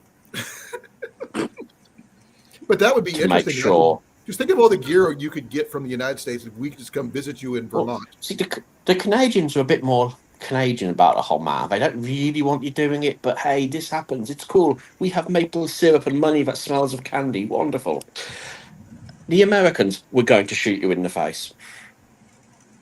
Just like a turkey. Only certain They, Americans, it not is all Americans. it is so. The difference between the two, it's so bad. It's not. Remember, it's not all Americans. Well, it is round there. They have police cruisers parked around the library. As I said in the past, guys, each and every one of you is my family. I'm not just saying that. You're my family, and I will go to great lengths for my family. If you need something, I will try to get it to you, one way or the other. Yes, CR, even you. Oh, I appreciate that. There, CR. See, I am listening. Just making sure you were. So technically, CR could come to Vermont and do the same thing. That way, No, he has to wait 1 year why? because then he'll be a U.S. citizen. No, he will not. So quit propagating that stupid rumor. Because Yeah, that's never going to happen. in the current administration, no one wants to be a part of that. It's just a stupid idea, as you guys already know. But the thing is, CR could come to Vermont to that library. We could start passing stuff across from here, survival gear wise. He would be so stocked up, he would never need for anything. And it'd be like an international trade station. Ooh. Think of it this way, Rob. If we bought that house in international no man's land, we set up a trading post. And they No, I've seen the house. I wouldn't want to live there. You wouldn't, or you would? Well, how would you ever get supplies to it? It's a trade station. People have to trade with you somehow. No, they don't. That's the problem. Well, they get their power from somewhere. It looked like the sort of people had forgotten that it existed.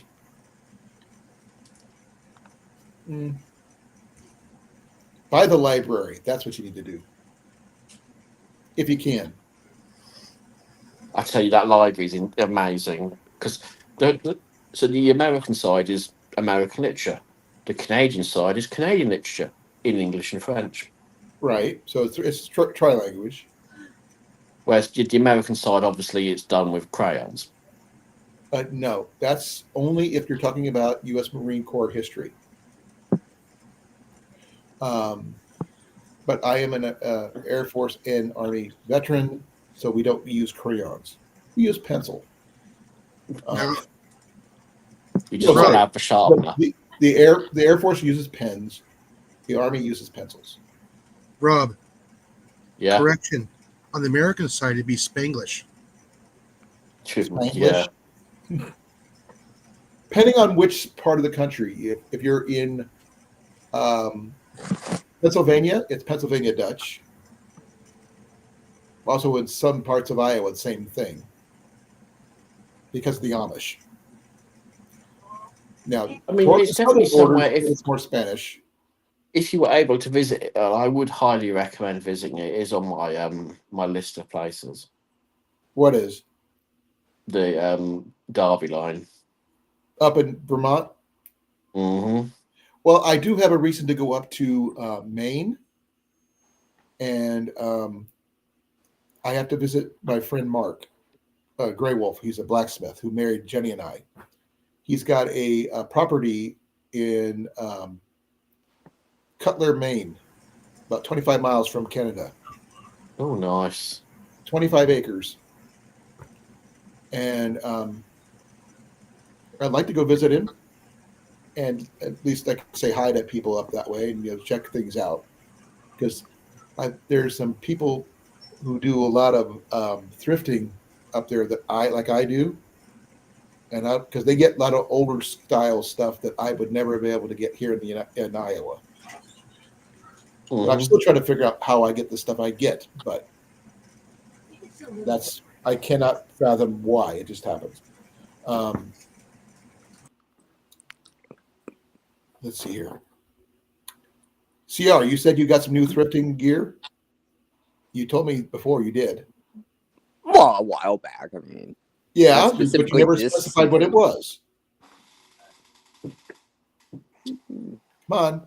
Give me a hint. Give me an idea. Give me a suggestion. I want a better hint than your name. Well, Do you I mean- thrift enough stuff for the whole class? Probably. But the thing is, give me a moment. I'm just trying to remember the story. He's been hinting at some thrifted gear that he acquired, and he was going to share it with me. But every time I ask, he just avoids the question. No, I'm trying to remember if I actually did and where. I'm trying to remember the story to tell you the story too. Not You just said you got some thrifted gear. You were talking. No, I got stuff laying around. Like I'm just trying to remember the story behind it. Well, I don't necessarily need a story. I just want to hear. No, I know that. I know that, but it makes it more. I know. To me, right? It's just like, ooh, I got it for this one mysterious person. And I mean, from my gathering, because I mean, I know that Rob finds some of the most amazing U.S. military gear that I can't find here, because he's got. Because I'm awesome. Yeah, that too, because you were definitely awesome. Well, it's the fact also you got some more U.S. Surplus stores that I can't get here, because we don't have a surplus store nearby. That's because the guy who runs my surplus store doesn't follow the law. Probably. But I would like, you already know what I have my eye out for, which I've told you about, is that life raft survival kit thing. Now, the U.S. the pilot survival kit, no one will be able to get their hands on, because I know even Jason would want one of those. Right, Jason? I'll be right back. all right. Let's ring. Hey, Groundfog. Hi, Groundhog. Yes, everybody here likes military surplus. Don't ask me why, but I don't. I hate it. you hates it so much. I'd never touch the stuff. No. He touches it, he bursts into flames like a vampire in the sun. This is true. You love it as much as Ian does, and that's saying something. And you've seen the way Ian dresses. He's like, he went to our ceremony for when we got these quilts in full uniform. Well, of course he did. I'm not even surprised. Well, the thing is, he's got his hair down to the middle of his back. He's got all this stuff on, but he is totally autistic and ADHD, which means the crowds overwhelmed him. He couldn't even get into the church. Oh, sad. It is, but he understood it. We understood him. That's the big thing, understanding.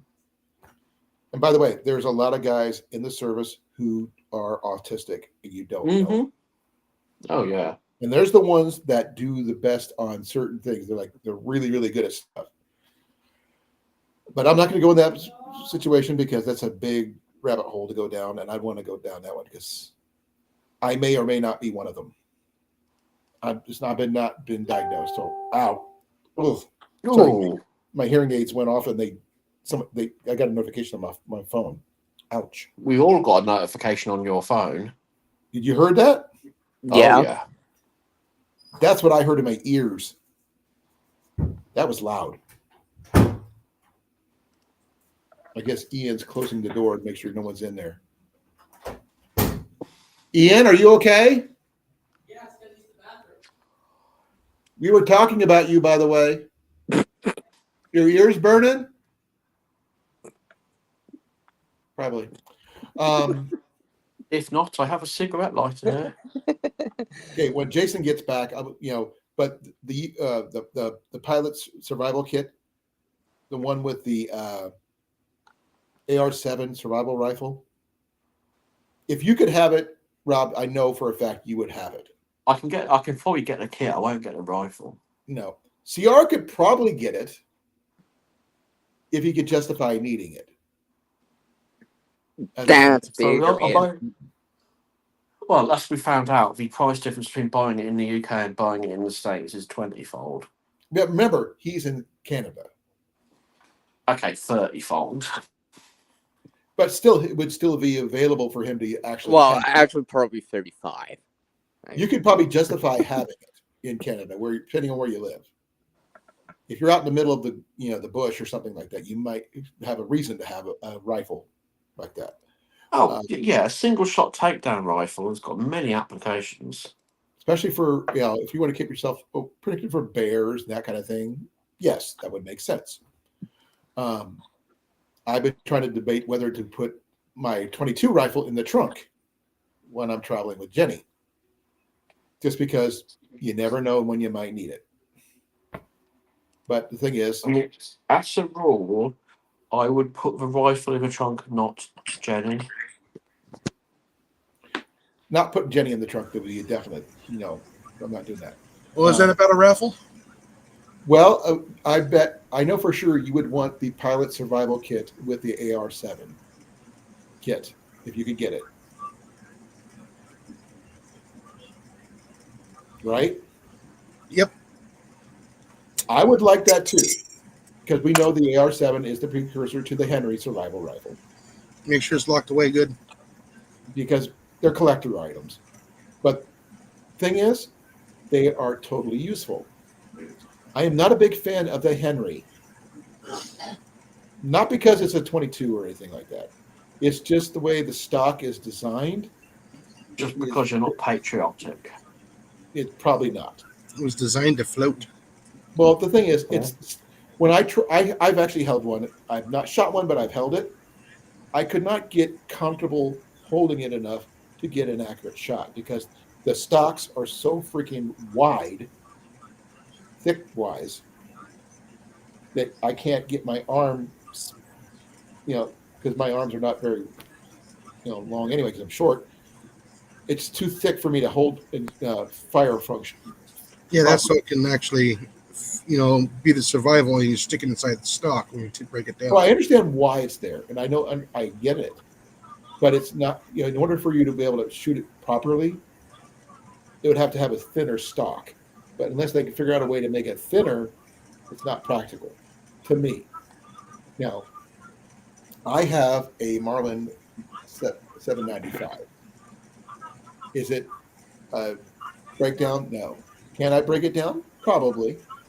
But I'd rather have that than the Henry because I like it, the system better. It's more comfortable to me, that kind of thing. But the AR-7, other than it being historically valuable, Jason, would you use one as a survival setup? Yeah, it's a great little backpack. Little backpacker. It's a single shot, right? No, It's not a single shot? it is not. I thought it was. It's semi-auto 7 rounds. Okay. But you can get the optional. I think is it 12-round magazine for it.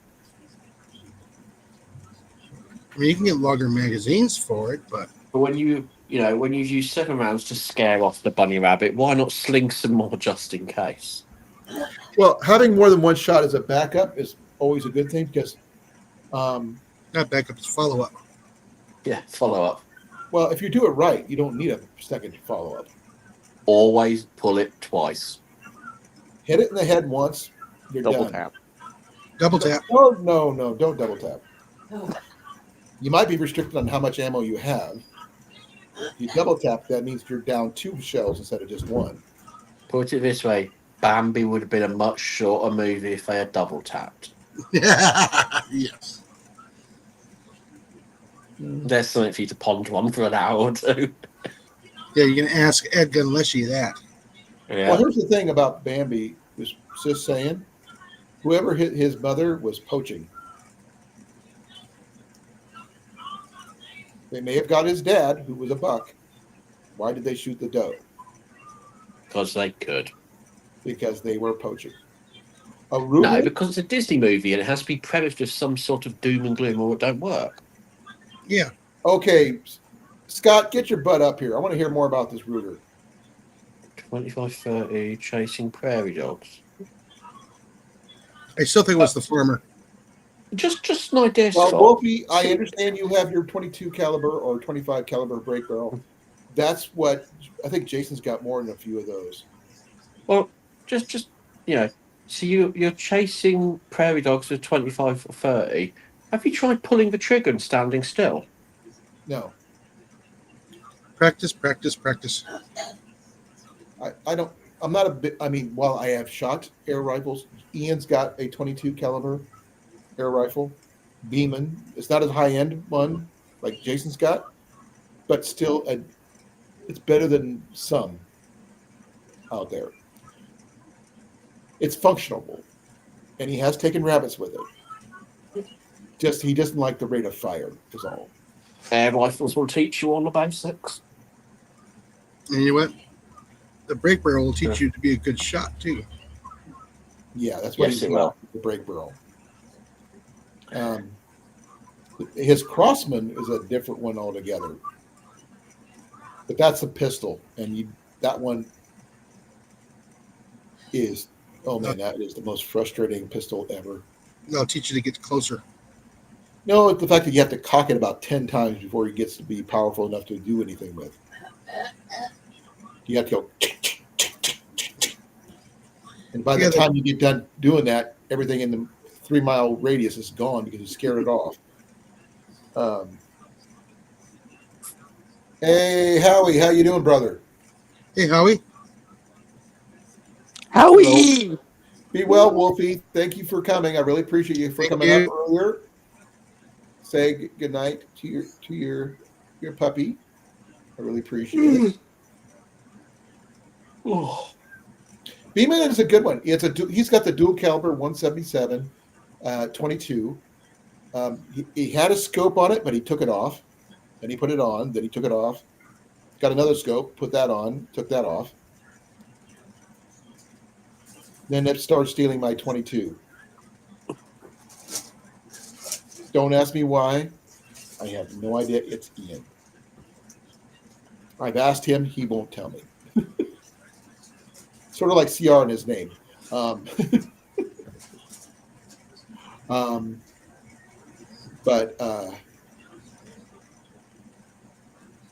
oh man, I lost my track where I was on. What track am I on again? I need more coffee. You were talking about how America should return to British rule. No, Couldn't get any worse. no. If you want to go really back, it would be more Native American rule because that'd be they were here first. Yeah, but we colonised better than everybody. It's your fault. You know that, right? Hey, we're the only nation on the face of the earth that can openly state over 200 other countries celebrate their independence from us.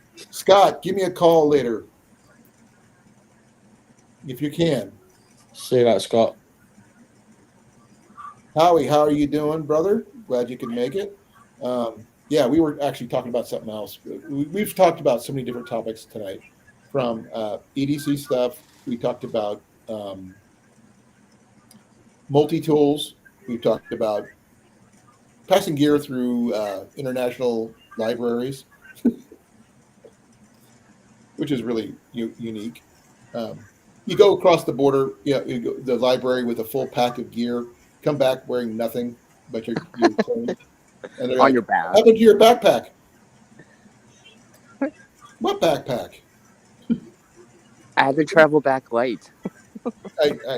I they kept it in customs. I could not make it through the library without it, so I had to leave it behind. And there goes CR with the backpack over to where he's at, or Rob if he's happened to be in the visiting. That would be so funny, and I don't know what they would do about that. But you'd come out with some really good gear, that's for sure.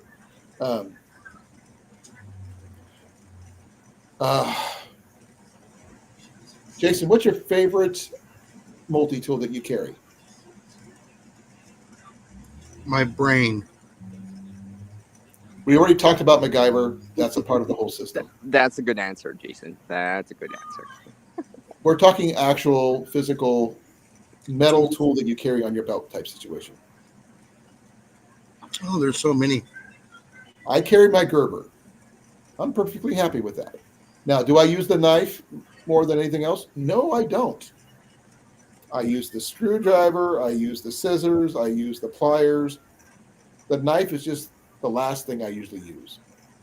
Yeah, I'm usually using the pliers. Yeah, it's usually the pliers or the screwdriver part. Yeah, usually. Now, I use my Gerber because I happen to like Gerber because it's also, well, I was telling Rob, because we had a whole on discussion prior to going live about this. And we agreed I was right. We're both right. Because Just buy mine, Swiss Army knives. well, this is the evolution of the Swiss Army knife when we had a full discussion on Swiss Army knives. Because one of my first multi-tools was a Swiss Army knife. And anybody who's been a Boy Scout, most Boy Scout knives were the first multi-tool for kids in the United States, in my age, that is. Not now. I don't know what it is now, but this one here, as you can see, it's got all these. It's like the Swiss Army knife. You can take an Allen wrench to these and switch out each and every tool you have here. And I don't know if on the Gerber site they actually have additional tools you can swap with, but I would think that would be a thing they should do. Just go on eBay. No. Pick up the parts you want and build one. No. Well, you could if you're really good. No. Well, the thing is, there's no guarantee. It's not that hard, actually. As long as you know where the spring bar goes, the rest of it kind of falls into place. No. Well, the thing I would just trying to talk about is that these are a certain length. Just because you get parts that says that, you can probably, they'll fit because of these little screw holes, doesn't mean you have the right length to, when it folds, it's going to sit in there. See what I'm talking about? Mm. So I need purposely made tools that will fit in this suspension. So I could swap out any and all these tools. Seems like Put everyone's something got that would that. fit in here without any issues. Seems like everyone's got that. Yep. Pliers and screwdriver are most used. Yeah. I mean, when it comes to playing by the rule of the law over here, I will, where possible, carry the SRKC, which is all many shades of illegal. Unless you were in the United States, then it would be perfectly fine. It's a beautiful knife. Oh, I'm sure it is. Mm. It's what is issued to the Navy SEALs. It's a search and rescue knife compact. Yes, they don't realize you were a member of the SEALs, right? Exactly. I am the missing man. Here's I've been the on thing. grassy knolls and everything. Oh, apples. Any pears? Ooh. If he's doing all the picking, is any? Oh. He's got. Right. He didn't say anything about pears. Right. Apples, grapes, kiwis, and lemons. Sounds to me like someone's making a rather nice spirit. Oh, he probably makes more than a rather nice one. Speaking of spirit, I can have one tonight. Why don't you have one for me, please? Could you please? I can have one whenever I want. It just depends whether or not I see my boss. I need somebody to be my designated drinker. Yes, that is a thing for me. I designate a drinker. Come on. I work in healthcare. We're all drinkers. Well, here's the thing. I worked in healthcare too. So did my wife. That's why most of them do drink. That's why I don't work in healthcare anymore. I will agree some of the Gerber products are poorly apportioned in size. Is there any way I can get some of your seeds there, Howie, by any chance? My hands are bigger than yours, though, Scott, which is really weird considering I'm not that tall, but I got really freaking big hands. No, it's for the last couple of years. Gerber have kind of gone. Like, the equipment's still good. It's just buried under so much rubber and foam. Oh no, the only thing rubber on mine is right there. That's it. What rubber? There's no rubber on mine. Right there. That's yours is a Leatherman, right? No. I'm not a big fan of the Leatherman. That's a Gerber. No. Yeah. Is it Gerber? Yeah. Turn your phone sideways, CR, so I can see it better. Oh, sorry, because I have it stuck in the landscape. Give me a second. No, I got it stuck in portrait, but yeah. It's a Gerber. Is that what? That's not the. No, that's not the center drive, is it? No, it's not. It's much older. Similar. I've had this for a bit. Those are good knives. Don't get me wrong. Good tools. Oh yeah. Well, yeah. I use those. I'm like, yep. You'll probably see, but yeah. I mean, it's gonna, the tools don't. I mean, you can't. All right, Scott. Thank you. You can't access the tools from the outside, but yeah. Yeah, that's the problem that Leatherman and Gerber had back in the 80s and 90s. They put everything on the inside, which was great. Now until open you up put to a pair the of gloves on. pliers, CR. Oh, hold on. It's because I have my. Someone needs a tripod. No, it's because I can go get it. I just I'm charging my phone. That's why. Oh, yeah, that was back in the day when they had the Leathermans. They had to open the other way, and when you try to use your pliers, you'd end up hurting your hand like hell. Yeah. I mean, I got a problem. Yeah, I got a Leatherman multi-tool that butterfly opens up. Yeah, it's just what's weird that all your tools are on the outside, not on the inside when you opened up the pliers. Well, I mean, the new Leathermans have managed to work around that quite nicely. I'm still not sure how I feel about using them with a pair of gloves. No, but this one's actually heavier than probably. Yeah, this one is. I will say this one. This one is heavy. Yeah, it's got some heavy. This one. It's pretty decently heavy, and I like the fact that you can't hurt. It doesn't. My hands fit around it. As you can see. The center. My hand almost envelops the entire center drive. The center drive Gerber is quite nice because it all slides forwards. I do like the fact that it's got the wire cutter and the needle nose part. But I like the fact that this one here just closes up so nice. When I want to use it for like a screwdriver or something, I pull it out. Then I could just extend it. Say I'm going to use the saw. I could use it like this. Keep my hands away. Scott has the same one you do, CR. Yeah. I just read it. And like I said, I haven't done it yet, but I'm thinking about taking this apart and adding new tools to it and getting rid of the things I don't use. Because there's one blade on here that I have no clue on why it's even there. And that's this one. With a serrated thing. Yeah. I don't use this one. I have no clue what it's for. but I have used every other tool on here except that one. Well, I mean, one of the things I did a while back on this one was on one of the flatheads. I actually well I filed ground I ground down the edge to make a 90-degree angle, 90-degree spine on the back which would be the belly of the Like tool. right here on the back, you just ground that. Yeah, on the belly, right? Because the way that you're pushing down, because this doesn't lock. Even if it did lock, I wouldn't want to do it on their side angles, right? All mine lock. But yeah, the thing is, so I actually have that option. No, if I was going to do that, I would do one that, well, like here's my saw. Yeah, if you have a saw or something, you might already have where you don't have to, but that has got a 90-degree on it already, right there on the back. Well, it just gives you that option. Yeah, it's already there.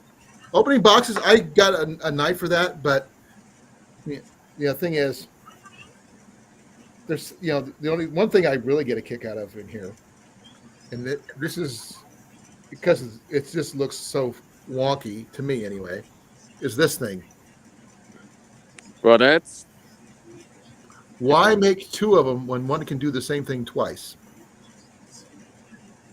Yeah, they could have made. This can do the bottle opening as well as the can opening, yet they decided to make a separate bottle opener. Why do you need two? You made it into an all. That's cool. I've seen people do that.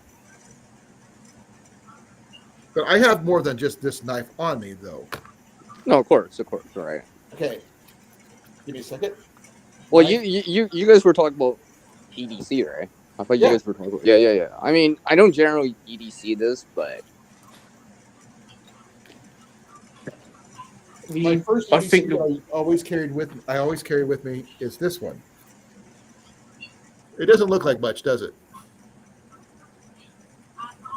But this one here is actually a named blade. It's a Sheffield. But the tip had broken off and I reprofiled it. But this thing, I could shave with this one if I chose to. But that's my everyday carry. I carry that one because my nephew gave me that one. I see. It was a Christmas gift. It's kind of hard to say no to a Christmas gift. Especially one like that. Huh? Especially one like that. Yeah. Now, this next one, a lot of you guys have already seen this one. And this one here is my my tack force knife. The reason I carry this one is because it's got the Caduceus medic symbol. This is my medic knife. And I like the fact that it does this. I'm not an orange kind of guy normally, but in a medic situation, this is why I carry this one. This thing will cut through pretty much any straps I need to get through. But one more knife, sorry. This one. I know. I carry a lot of knives on me. Oh, yeah. One of those. Yeah. This one was just a simple little husky box knife.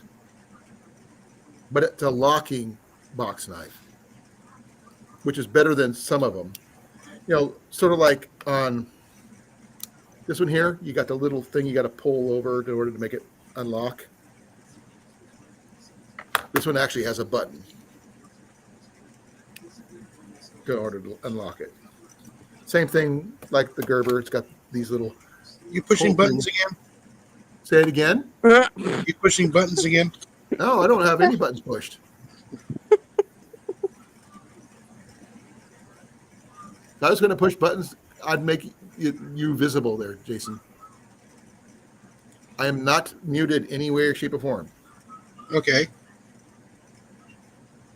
I'm not putting anything on any buttons. Everything's away from buttons. I think he's joking. I'm joking. Yeah, I think he's joking. You're pushing buttons. You get it? You're on their knife? Yeah. Oh, yeah. Here you go, Jason. I got it, Jason. I got it. Here's a Jason. Jason, here's a button for you. Ah, it's so bright. No, this is a newest acquisition. I got a hat with a little LED strip on it for about $3 at Goodwill. I It's carry a hat. lot of. It's I white. do carry a lot of EDC, so bear with me here. I didn't realize we were doing a pocket dump. I wasn't trying to do a pocket dump. It sort of kind of Okay, evolved. we're doing a pocket dump here. Okay. We were talking about knives and multi-tools. Well, you guys were talking about multi-tools, and I'm just like, to oh, me, I mean, different I knives. I've got 3 different knives here that are not part of my multi-tool set, but they all function as a multi-tool when put together. Because we got the box knife, my utility knife, and then there's my medic knife. So what you've got there is a Megazord. Megazord. With your powers combined, you are Captain Planet. Okay. I was gonna say, Colan. Those box cutters. You can get an attachment or ones that you can use a saw with. Eh? Say it again. Those box cutters, the one that you were showing. Yeah, apparently you can get a saw attachment or one that can. I think I've seen it. I've never seen it in person, but I mean, like I've seen it around. And like supposedly, there's supposed to be like certain ones that you can actually put a saw instead of the cutting. Well, part. CR, I'm gonna let you know something that Scott just mentioned something that I want to have to try now. He said the back of his box knife is perfect for a ferro rod. Yeah, on that edge, yeah. A little bit. Well, because it's okay, not great. Well, I mean, it depends, but well, there we go. Yeah, that does It's work. better than a jab in the eye. Hey, if you don't do it right, you end up jabbing yourself in the eye because you're going this way. Depending on if you do the pull method or the push method with your ferro rods, because everybody has a different method of doing it. That's a very personal question. I don't think I can answer it. Well, if I push or pull, that's some people do the pull the ferro rod, or some people push the knife. Well, I mean, it depends, like, what you're doing it in. Like, if you're doing it on the ground or you're doing it into a container that you're transferring in or whatever, or, like, in a metal container or whatever. Right. Just depends. Because sometimes you can't, like, push that hard down with your ferro rod, right, to actually, or something like that. That makes me wonder if this weird blade little serrated blade that I don't use,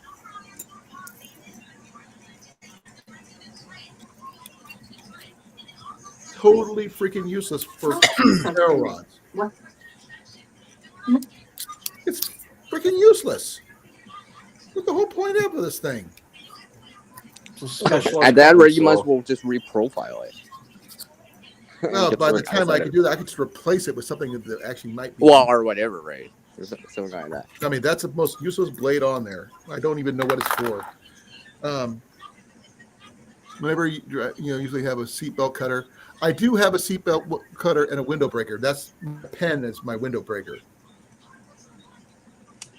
And a seatbelt cutter, I think I have one on one of my one of my survival kits. I'm not sure if I have access to it in my office yet. I'm still waiting on getting the shelves out of my storage unit before I can finish up my office. But I'm trying to figure out how to set my office up without covering up my Quilt of Valor. Because the Quilt of Valor covers the entire wall. About the same size as that one.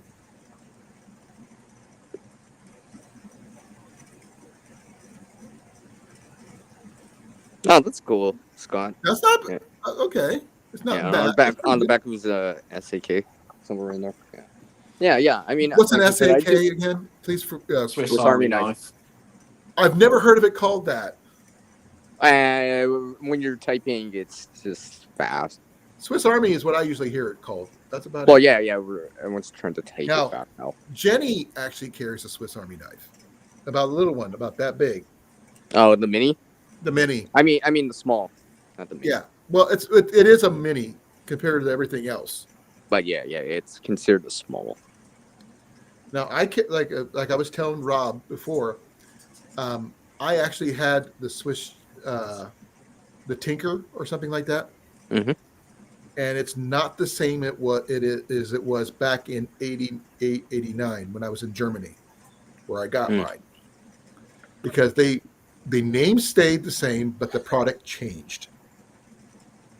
Because I had all these different things on it, but now the thing with the same name does not have 90% of the stuff that I used to have on mine. Because before I lost it, I had the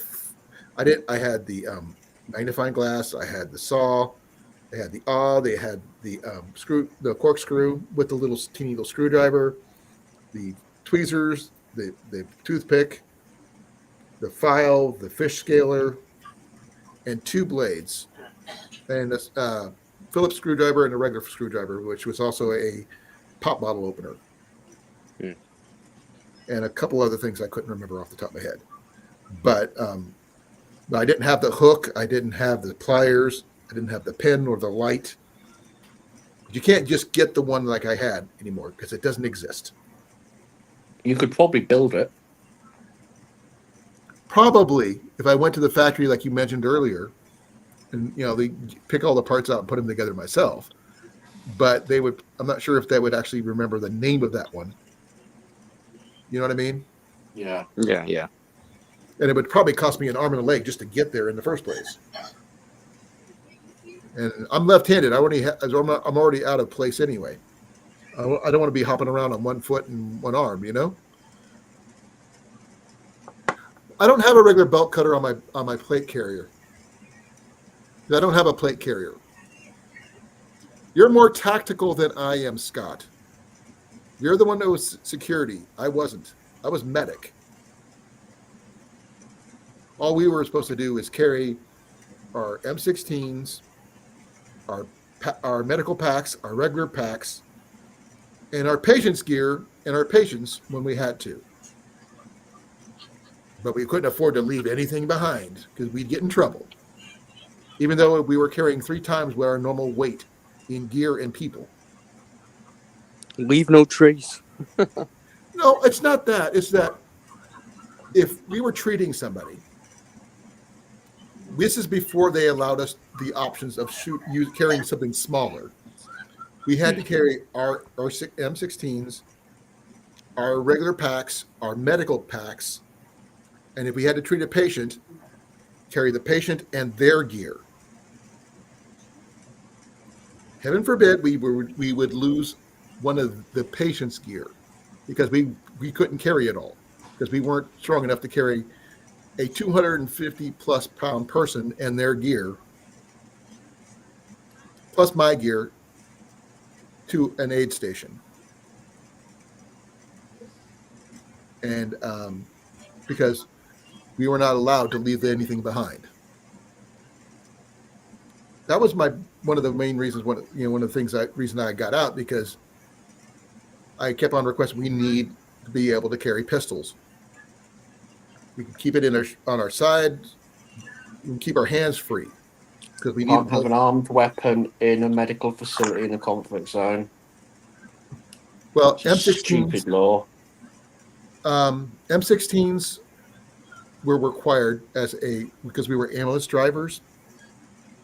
But we were also the guys who transported and treated the people when they're coming from the front to the military hospitals, field hospitals, just like the MASH units back in the day, from the old TV show. I know. I am literally radar, folks. Trust me. I'm even from the same area where he grew up. Radar was named my friend's Alsatian. Huh? Radar was named my friend's Alsatian. He liked to fight people. It's how he said hello.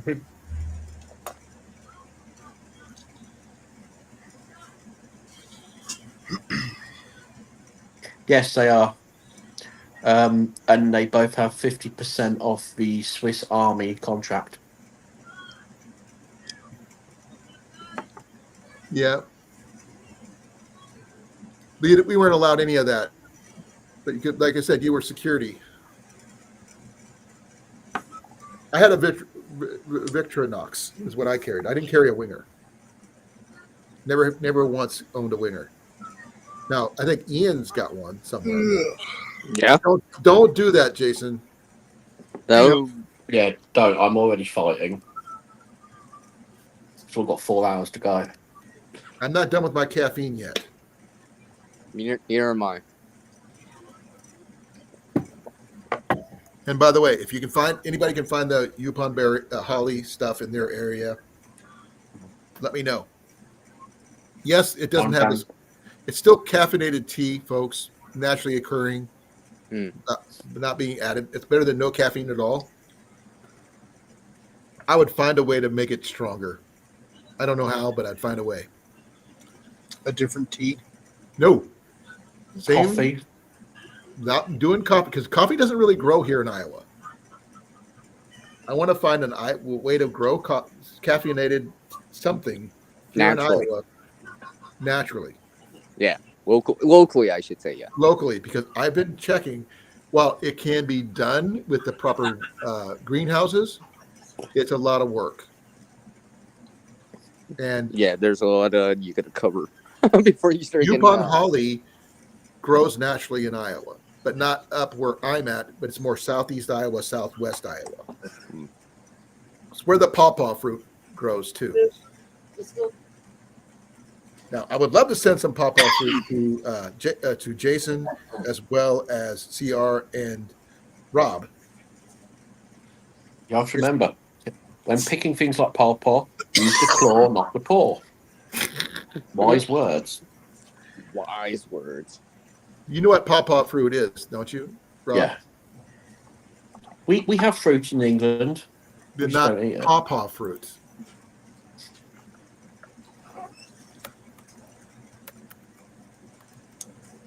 That would be 2-6. Look up pawpaw fruit. It's a big, ugly fruit. Yeah, but Oh yeah, we have that over here. you have that? You can Literally? buy that here. You can buy that here. We can grow a lot of tropical fruits here. We have massive setups. It's the only naturally growing fruit that's native to Iowa that was not. There's a joke in there somewhere. Huh? There's a joke in there somewhere about it being the only naturally growing fruit. Possibly, but it's a deciduous tree, and it produces. It's like a cross between a banana or pineapple flavor, with a custard-like texture. Yummy. Hey, it sounds decent to me, and the fact is, I love pineapple, I love banana, and I'd love to try it just because. But it's in southeast Iowa to southwest Iowa. I just never had it. It doesn't grow this far north, unfortunately. Yeah. And I would love to have a whole bunch of those. I'm not sure what you could do with them other than eat them. But Well, I mean, if you start to grow them, you might find something, or I don't know. I've never grown them, but I think they would be something I'm not sure if you can make like a pie or breads or anything like that out of them. I'm not sure what you can do with them. Well, other than just eat them. Usually plants have quite a bit of uses, potentially, anyways, right? With water plants. So, if you're never sure to do the plant, just throw it at someone. Do a drive-by fruiting. I'm sorry, we can't do the drive-by fruiting anymore because Mrs. Doubtfire doesn't exist anymore. Wow. And never no more will pineapple. again. No more pineapple. Jenny and I discussed that Pineapple today. Express. Huh? The Pineapple Express. That's a whole different. That's a whole different movie. No, it's happening right now. Explain. I'm lost. It's the weather event that comes off of the Pacific coast. I'm Rob. Nice to meet you, Lost. Yes, Lost is my middle name. At least I think it's my middle name because I lost it. It's the atmospheric river. Oh, The jet stream. Yeah, they call No, it that's so the different. Express. It's called the jet stream. That's always been called that. Mm-hmm. Anybody else calls it the Pineapple Express is born after the 2000s. What the nation does. Weather Nation. Yeah, but I bet every one of them are millennials. No, So they're not Gen X, that's for sure. it's the new slang. Are you talking about the great big blue wibbly thing in the sky? yeah, Why Isn't don't you that- just call it the great big blue wibbly thing? yeah. It's all the moisture that comes from the Hawaii area, and it drops all of its rain right down to the west coast. Is that why Seattle gets rain so much? Yeah, No, that's because God hates Seattle. Well, they did this space doodle, and he kind of offended somebody back in the day. Well, I'm still looking up pawpaw fruit, guys, trying to figure out what can you do with it besides just eat it like custard. throw it at people. No. You can. Can you make anything out of it? A mess. I love you court too, case. Rob. We'll give half a point. Some to great Rob. content. Yeah, it's good. We do puns on this channel. Immensely a lot of puns. I'm not up against it, trust me. I am a perpetrator of those puns myself. I would just like to go on record to say I have never been arrested for whipping fruit at people, Probably whipping your wood at people, maybe. tropical or otherwise.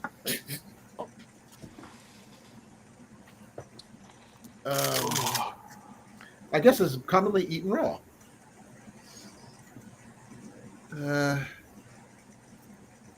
Yeah, they have a very short shelf life, so basically they're just eaten raw. And the seeds, the skin is inedible, and the seeds are toxic. Yay! from what? The pawpaw fruit. Ah. You can't eat the skin, and you can't eat the seeds, unless you want to die. It's often used in making desserts and ice cream and smoothies and throwing at people and beer. Substitute with volcanic equivalency to many banana-based recipes, so you can swap it out and bake desserts. Oh yes, please come and eat my dessert bread made out of dangerous fruit. Only Where the 2/3 seeds of it will are kill you. dangerous, not the pulp of it. It's like trying to eat the skin of a pineapple, unless you want to cut up your mouth really bad. And the skin's right. It's the heart you don't want to be eating. That will turn you off. Okay, here's something else. Phytochemicals is what it's something. The pawpaw pulp contains phonetic and flavonols, particularly epicteticins, whatever that is, and procyanidins, whatever that is. And the seeds contain acetotogens, which includes the neurotoxin anosin, and other. Ooh, Yeah, it's got a neurotoxin. That's the seeds. Can you imagine what happened if you decided to assassinate somebody with those? They would not Let's go out with a sort of custardy banana flavour. if they mix in the seeds with them, possibly. But I'm not sure what it does to them. Pawpaw killer. The pawpaw killer. Oh my God! When you touch, because it's a clickable thing, it gives you the chemical symbol for that compound. So it tells you how to make it. Pretty much on Wikipedia. I've never seen that happen before. Jason, fire up little Debbie's home laboratory. Oh, We're going to do some cooking. Let's see here. This neurotoxicity. It's a potentially lethal. To be fair, everything's lethal at a certain point. Like even an apple. Well, Or Oxygen is apple- lethal in the correct dosage. Yeah. Usually it's quite high, but yes, you have to have a lot of it. It's been linked to the abnormally high incidence of progressive supranuclear palsy, as well as atypical Parkinson's. So we can give somebody Parkinson's. Wow. But it does taste of custard banana. It does. Surprisingly enough. So, well, you know, It's just a pudding. Just eat it. if you're be going to fine. go out, at least it's a tasty way to go. Oh, Going yeah. out with food. It says Cause of death, tasty banana pudding. the in vitro, the LC50 of the Edison and anonicin is 1/18,000th. I'm not sure what the symbol is. It looks like a backwards U with a line down and an M. Yeah, which refers to dosage. Yeah, to LC50. dopaminogenic neurons, an experimental whatever.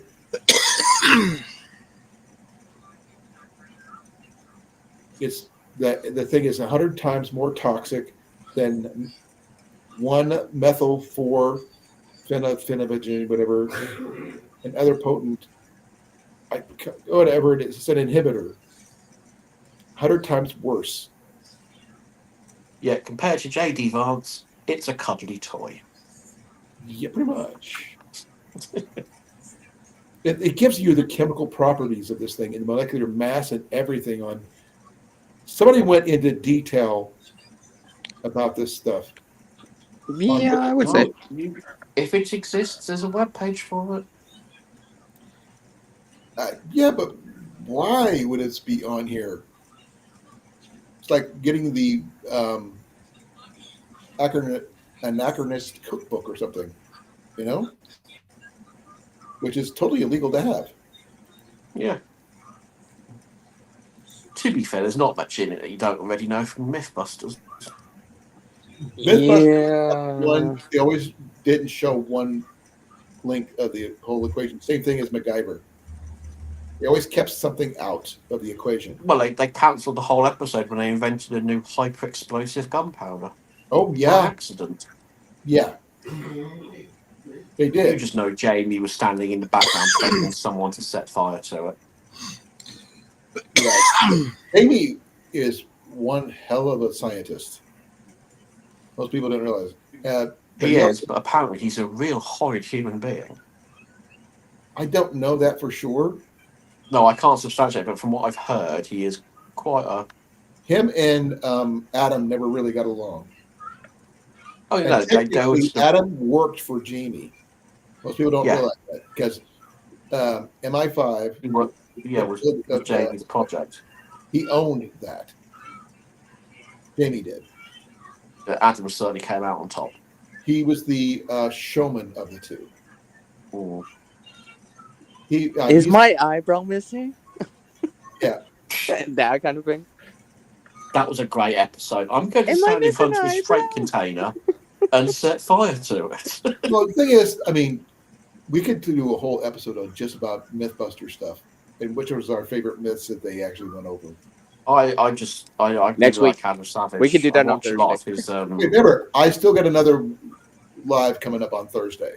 If you want to talk about Mythbusters, we can go a whole, because they did so many myths that would be functional for what we, as both people who prep, so to speak, survivalist, everyday carry, EDC, whatever.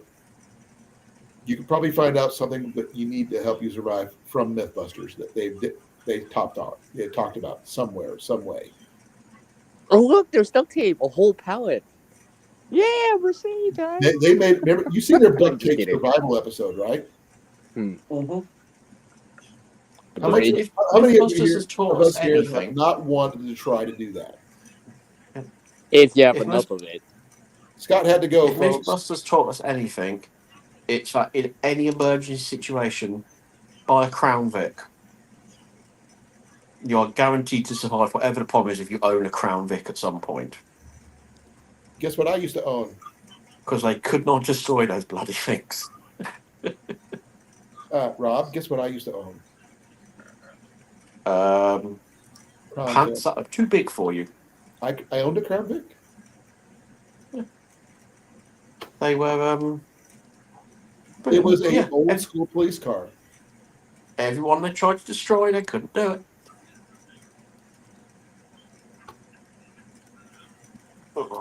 Sorry about the commercials. Oh, that's why.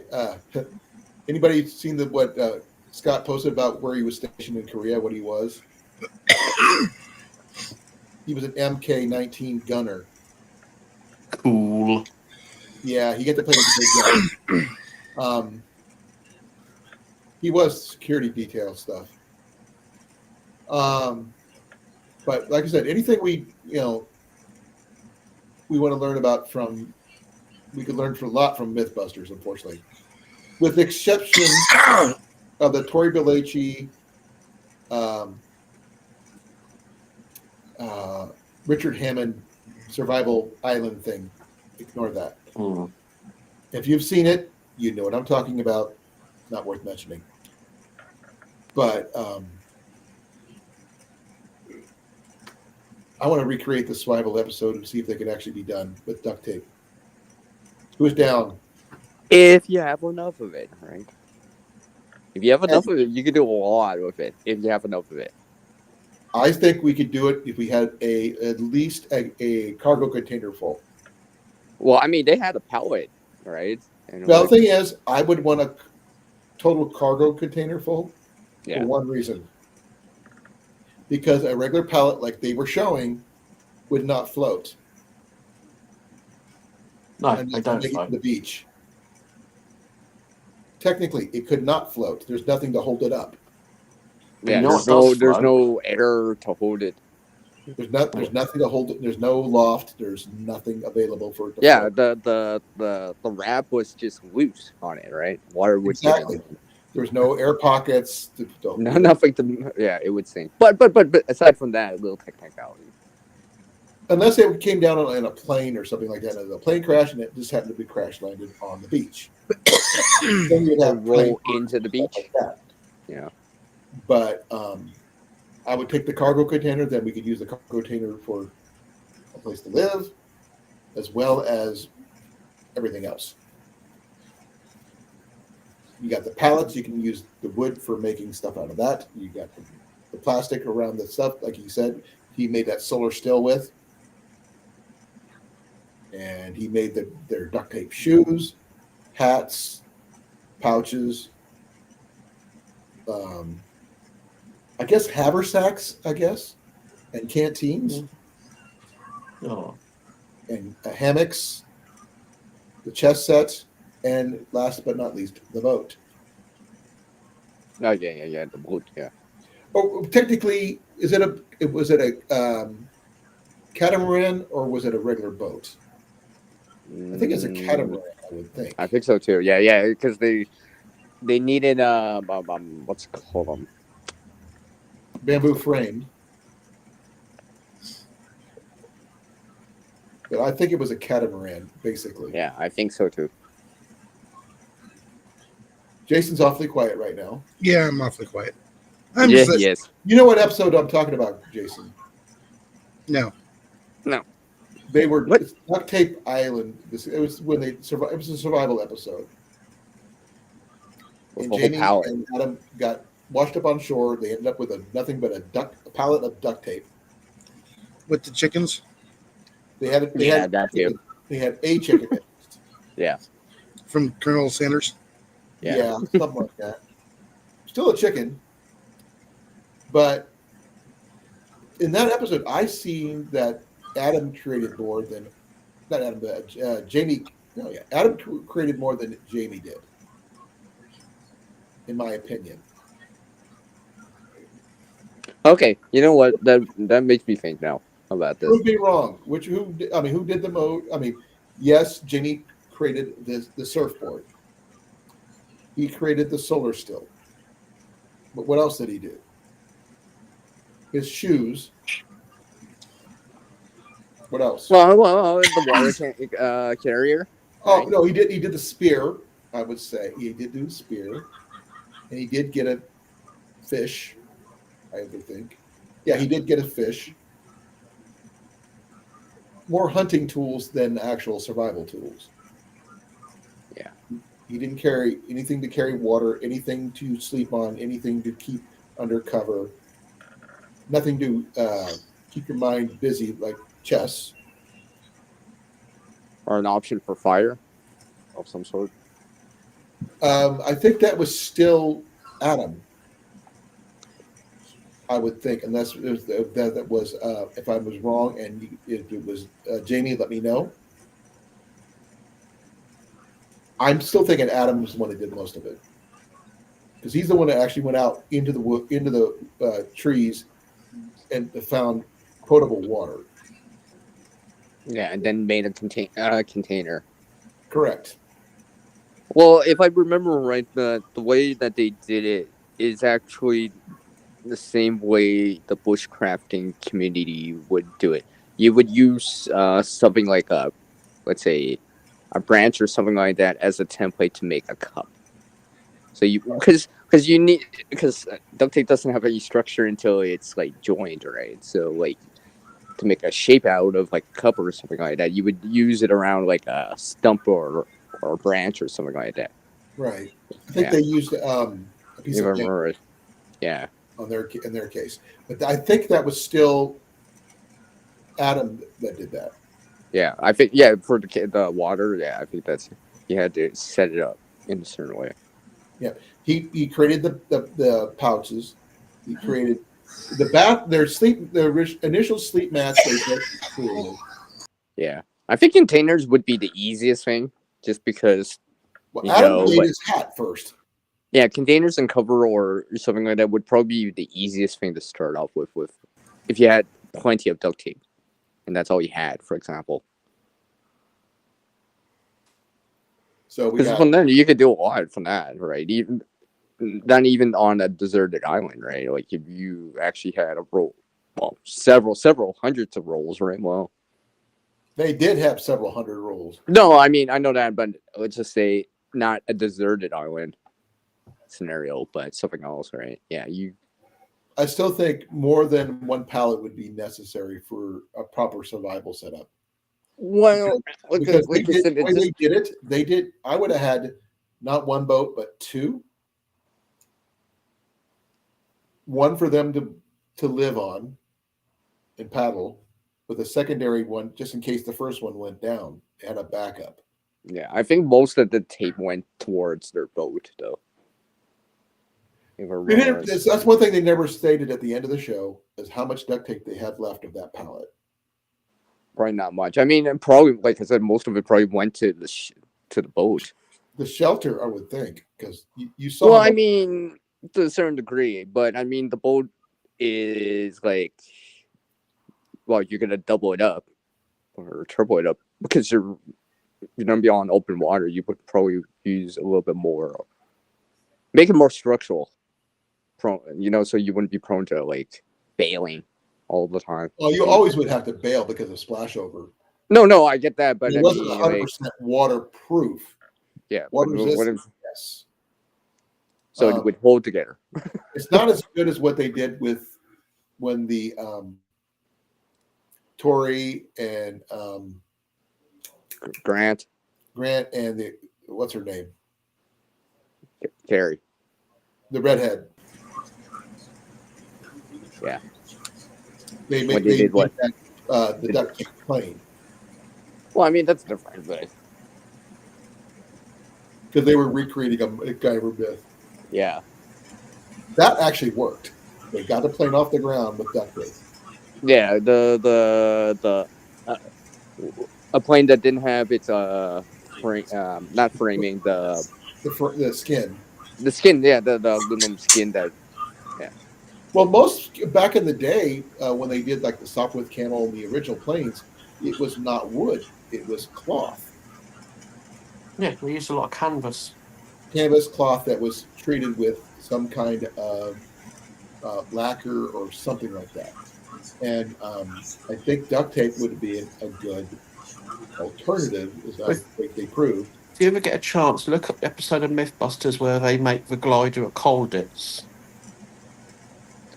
And they make it out of canvas and wood like they would have done in the prison. And it turns out that the story was greatly undertold because they flew into the village. it's like was They your actually guys? they had to intentionally crash the glider because it was going to hit the village. They went too far. Yeah, We it was could've too Worked successful. too well. So it's totally probable it could have worked. Oh no, it's 100% proven. Yeah. But they reckon that the measurements were less than the truth Why is that? because the British don't like to gloat. Yes, you do. We do just enough to escape. No, no matter how good we do, you always do better. It's because we don't need Steve McQueen to come along and do it for us. Oh, don't get me started on Steve McQueen because my wife loves The Great Escape. Yeah. My It's a wife great loves movie. that movie. It's a brilliant movie. It all depends. They had the best actors in that movie. That generation had some. It had a World Cup cast was football just- winning actor. The cast was just amazing in that movie. Well, the cast featured service personnel, World Cup winners, and genuine movie stars, all in the same movie. But sometimes they were all three because the actors were veterans. Yeah. James Gardner. It was an absolutely brilliant. And the funny thing, I mean, Bronson was in that movie. For you guys, it's going to be fairly improbable, but you can go and visit the site. Charles Bronson was a veteran. Yeah, you can go and stand where Steve McQueen crashes the bike. I cried when he crashed that bike. You know More why? for the bike than him. Exactly. You get it. You understand. That was an awesome looking bike. And Yeah, do you know what? It probably wasn't a reproduction either. Oh, that's your duct tape there, CR? Oh! I turned on my camera by accident. I just happened to have this on the table. My duct tape's in the other room. I'm sticking to that. I'm sticking to it. My duct tape's in the other room. I'm sticking to it. Technically, No, it's actually, not this duct is a tape, roll I it's found. Gorilla tape, but same thing. No, this is just a partial roll I found. You always find partial rolls. You never find full rolls. Well, I think you know what actually happens is because people are using it and it just rolls off or something like that. It's sort of like the meatball on top of spaghetti, all covered with cheese. It rolls off the table and somebody's. Yeah, I think that's how it goes. Like, because Yeah. I've noticed that before time and time. I'm like, how does this end up here? I'm like, probably it just rolled off. Or rolled out of someone's vehicle when they were opening the door or something like that, you know? I've had that happen out of my truck multiple times. Well, it does happen, right? You know, a roll just rolls off because they're moving something, and next thing you know, you didn't see it, and then it rolls behind the vehicle, and How someone many else rolls finds of it. duct tape do you actually own, CR? Not enough Clearly to not make enough. a pallet. Not enough to make a boat. Rob, not how many enough, rolls of duct tape do you have? Oh, I don't want to even think about it. not enough Basic? to make a boat. I have at least 3. They're not technically. Some of them are duct tape. Some How of many? them are Gorilla tape. How many? So I count them both as the same thing. How many? 3? I got 4. Well, I mean, like, 2 of them are Ian's, 2 of them are mine. I think buy a roll every time I go to the hardware store. Because you always think I'm going to need more. Well, someone always nicks it. And you always find a use for it, and then you set it down, and you go, where the hell did I put that? I have duct tape stuck to rolls of duct tape. yeah, me I too. had that happen too. I will be right back, gentlemen. I have to use the All right. restroom. All right. All right. You guys got the con. You're in Yeah, I'm charge. surprised you're sticking to still awake. Yeah. Right, so this is going to end well for anyone still watching. Or lurking. Jason has run away. I'm just lurking. Fair enough. I got nothing to say. I'm taping my lips shut on this. I'm attempting to pass a 6-hour training course in 40 minutes. No, I was gonna say to Colan before you left is like, yeah, I found this roll. That's why it looks like this. It's not in the nice round roll. It looks like it's been flattened or something.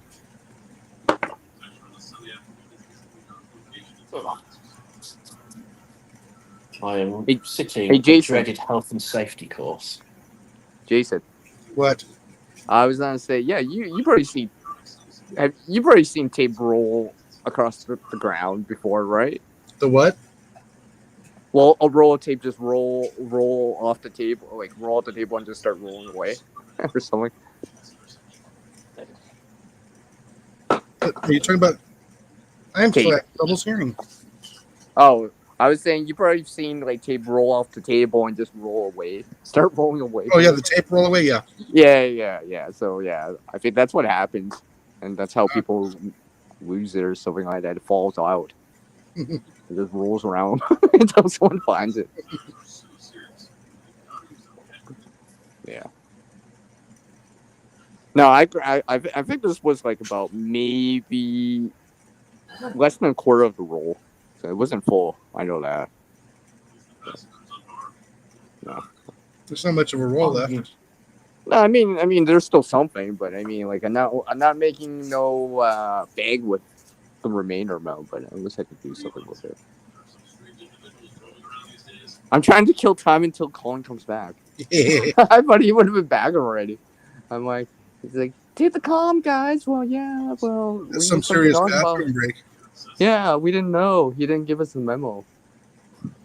Just so you know, he only made a half cup of coffee as well. Wrong. Yeah. I mean, I've had Half mine cup. and I haven't gone yet.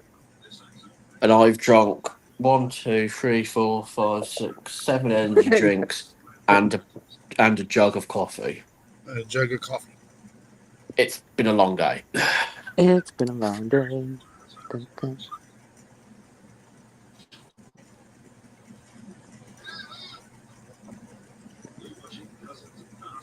Oh, please tell me I passed it.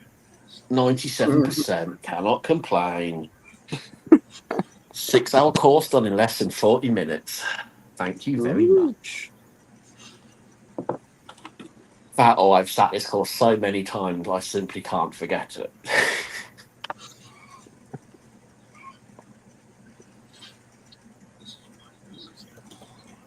Where's my drink? No, I thought he was back. I'm back. Oh, welcome back. He is back.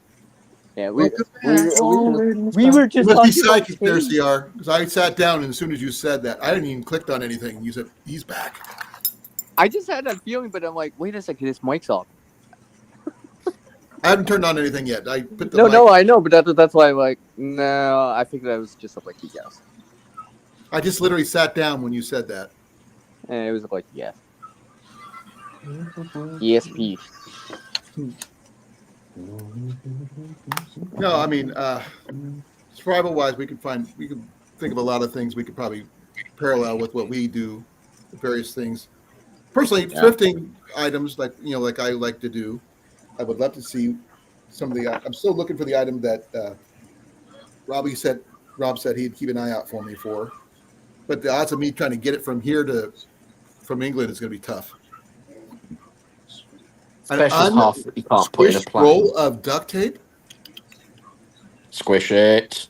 You got to squish it. No, I can't Where? because it's foil. It's foil. It's the foil tape. That's why.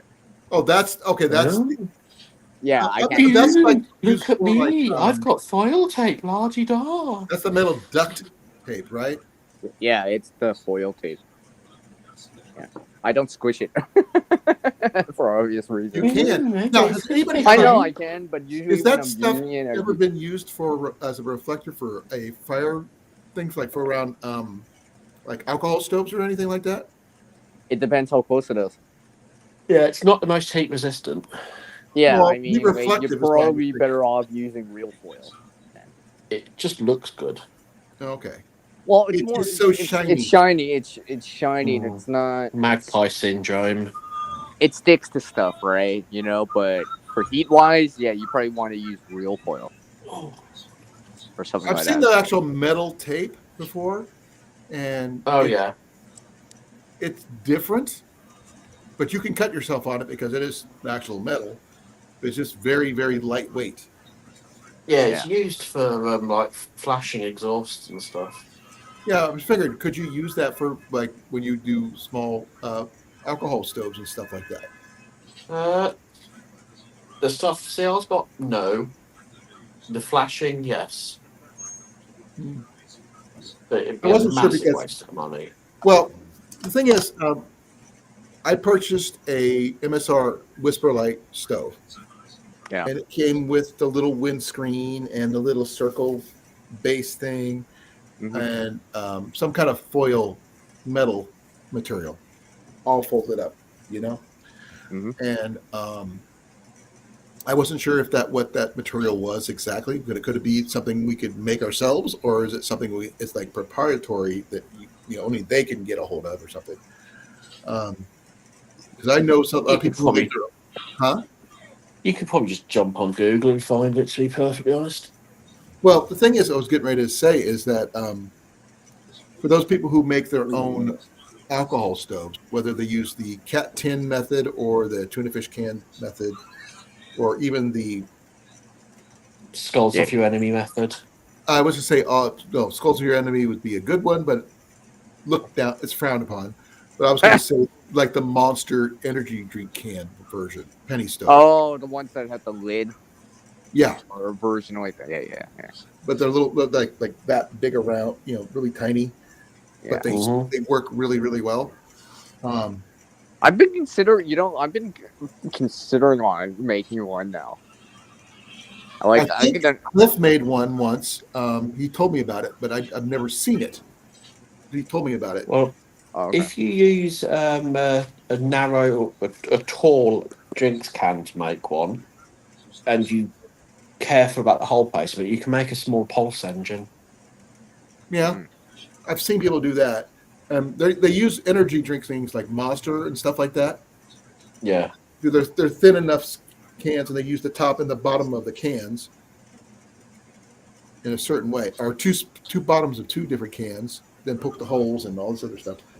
I've seen the little pulse jet things they've made, but yeah, what's the name? They have absolutely no Colan practical purpose. Did one? Yeah, he does a lot of stuff like that. I'm still waiting for him to finish his latest project with the elevator for his car thing. He was back in court the other week. Again? It would appear he has an aversion to planning permission. For not getting permits for the jobs that he's doing? Yeah. And when you're digging a whopping great hole, that does directly affect your neighbours and the structure of the highway. Oh, I didn't realize he went that far. Yeah, it's basically from the front of his house to the street. Oh. I do know he paved the front of his house, but he's got an elevator for his car now? Yeah. So that whole thing there, that excavation would need permitting beyond all belief. And they didn't permit it. No, he's back. He's in court about once a fortnight, I think it was. Well, that's why they pay for that. Apparently, YouTube pays really well if you're an idiot. But he's a smart idiot. Oh yeah, no, I'm not disputing the fact he's a clever guy, but he's a bloody idiot. I know we're calling him an idiot, folks. Colin Firth is like a brilliant idiot. Yeah, he's very Yeah. technically gifted, Yeah. It's and like he has some saying, great ideas, and he makes it accessible to Joe public to see how it works. And But you can the thing is, you, what he can think up, he can actually do, which is yeah, but you scary can and be the dangerous. smartest man in the room and still be a fool. Oh yeah, the smartest people I know are idiots. Mm. I like to. Don't get me wrong, some of what he's done, I'm absolutely amazed by it. I think some of it is genuinely brilliant. Yeah, the thing is, if they would just harness that energy, just think what the world would be like now. It's that whole sort of, if you spent half as much time dicking about as you did focusing on your work, you'd get more done logic. No, because He the would get, best logic, the thing is, unfettered logic. Sometimes if you just let it go and but you watch it from a distance, you can get well, more done by watching somebody else do something than you can do it yourself. And you what go, he's done is effectively made that entire street's house values worthless. what about his house? What's his house worth? Oh, he'll never be able to. The only people who are going to buy that are people who are basically him, What if he buys and their the only houses? people the people who are going to want to live next door to him are him. He's Oh, made all of his neighbours' houses worthless. really? That's the impact of these cool guy stunts that people do. So his underground bunker and all the other stuff has Very cool, basically demonetized his very entire clever. neighborhood. Huh? Yeah, it's very cool, very clever, very gadgety, and I survived a pandemic doing this kind of thing. That sort of logic, but it has massive knock-on effect. Did you hear about the girl? I think she's in somewhere on the East Coast in the United States who started digging under her house. Who Did she actually, cave the house in? no. Oh, She she's the one who found all those caves. she created a cave system under her house, mining under her own house. And they said, "Oh, you can't do that because you don't have the permits. You're not smart." So you know what she did? She went out and got her degrees and everything else on how to do what she was doing, before she could continue doing what she's doing. I remember reading about a guy who, I think, was he putting in a basement or a cellar, or started digging, and he found a bit of a cave, and then it turns out it's some like forgotten habitat I've heard about from that one too, but it's not. This is not the her. before times. Probably. I was like, how cool is that? You start digging stuff out, and all of a sudden, it's like near It's like me we under have the New York under New York type situation. yeah. Well, near me we have a Templar church that's buried underground. Isn't there a whole part of London that's literally on top of old London? Yeah, where And it's a still Templar church accessible? stands. It's just like Sacramento is. There's a city underneath Sacramento. So my town has some weird things. Like we have one of the only round churches in the world. The other one being the wait. Templar Church Round church? and Mount Saint Michel. Did you say round church? Yeah. Yep. Okay. Built by the Making sure I'm like Templars. round church. Oh, okay. And if you draw a line, they guess where the line goes through the middle of? What? The Louvre Pyramid. Really? Yeah. So it's sort of like Stonehenge. It's almost like the Templars knew something. And Stonehenge was a part of it. No, Stonehenge is just the toes from the Easter Island.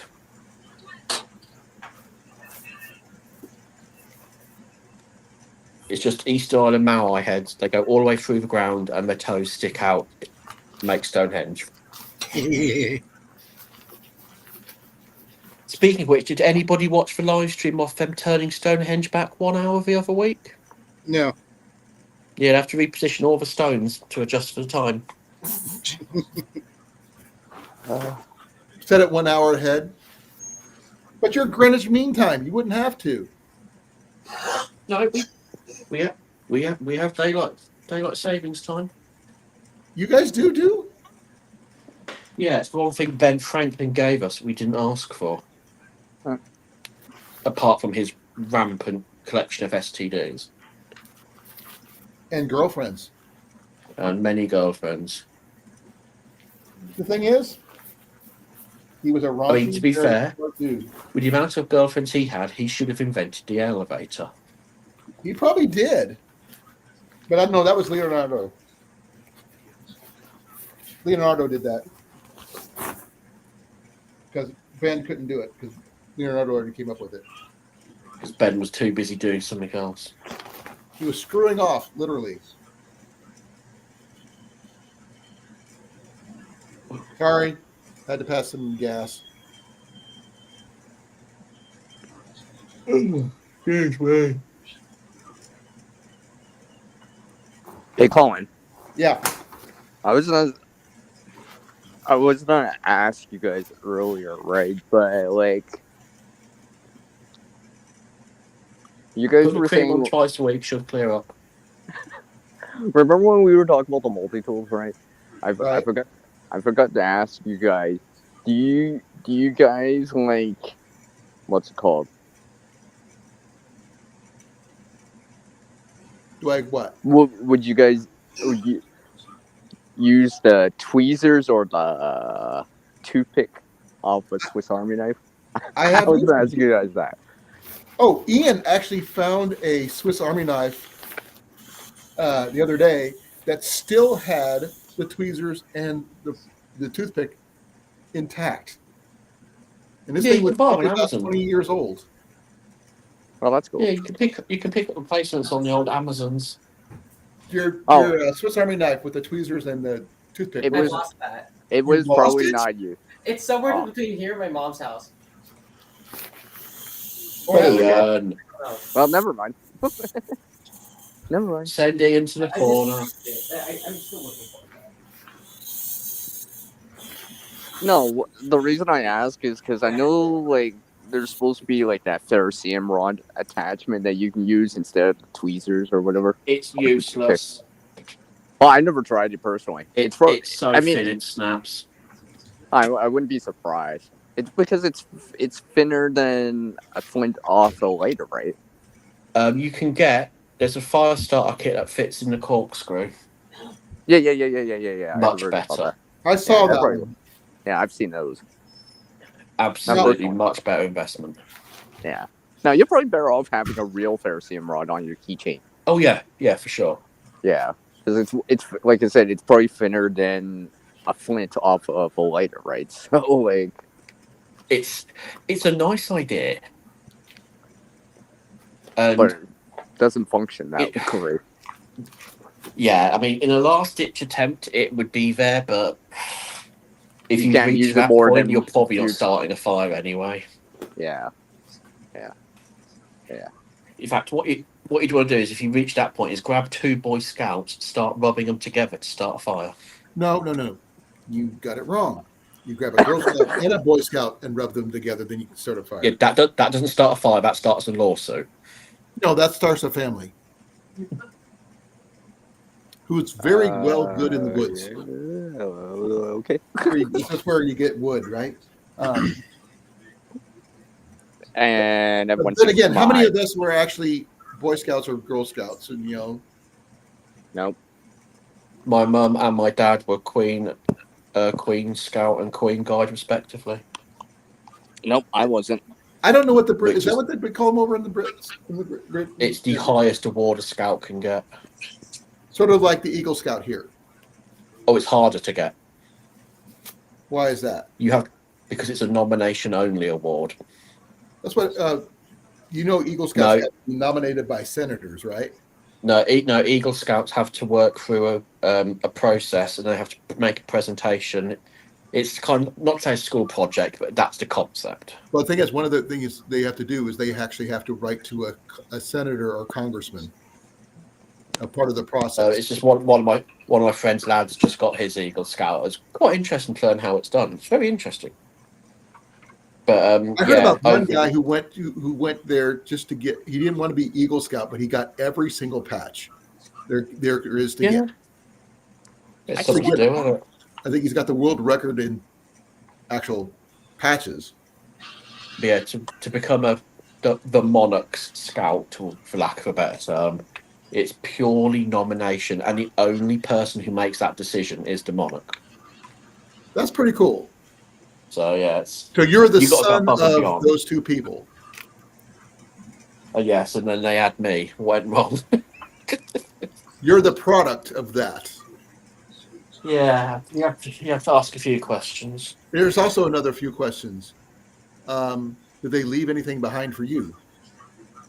Well, my dad may not be for long for the world, so probably I'll have some bills. But I meant items from that period of time. No, Nothing was left. Nothing was left for you. not to my knowledge.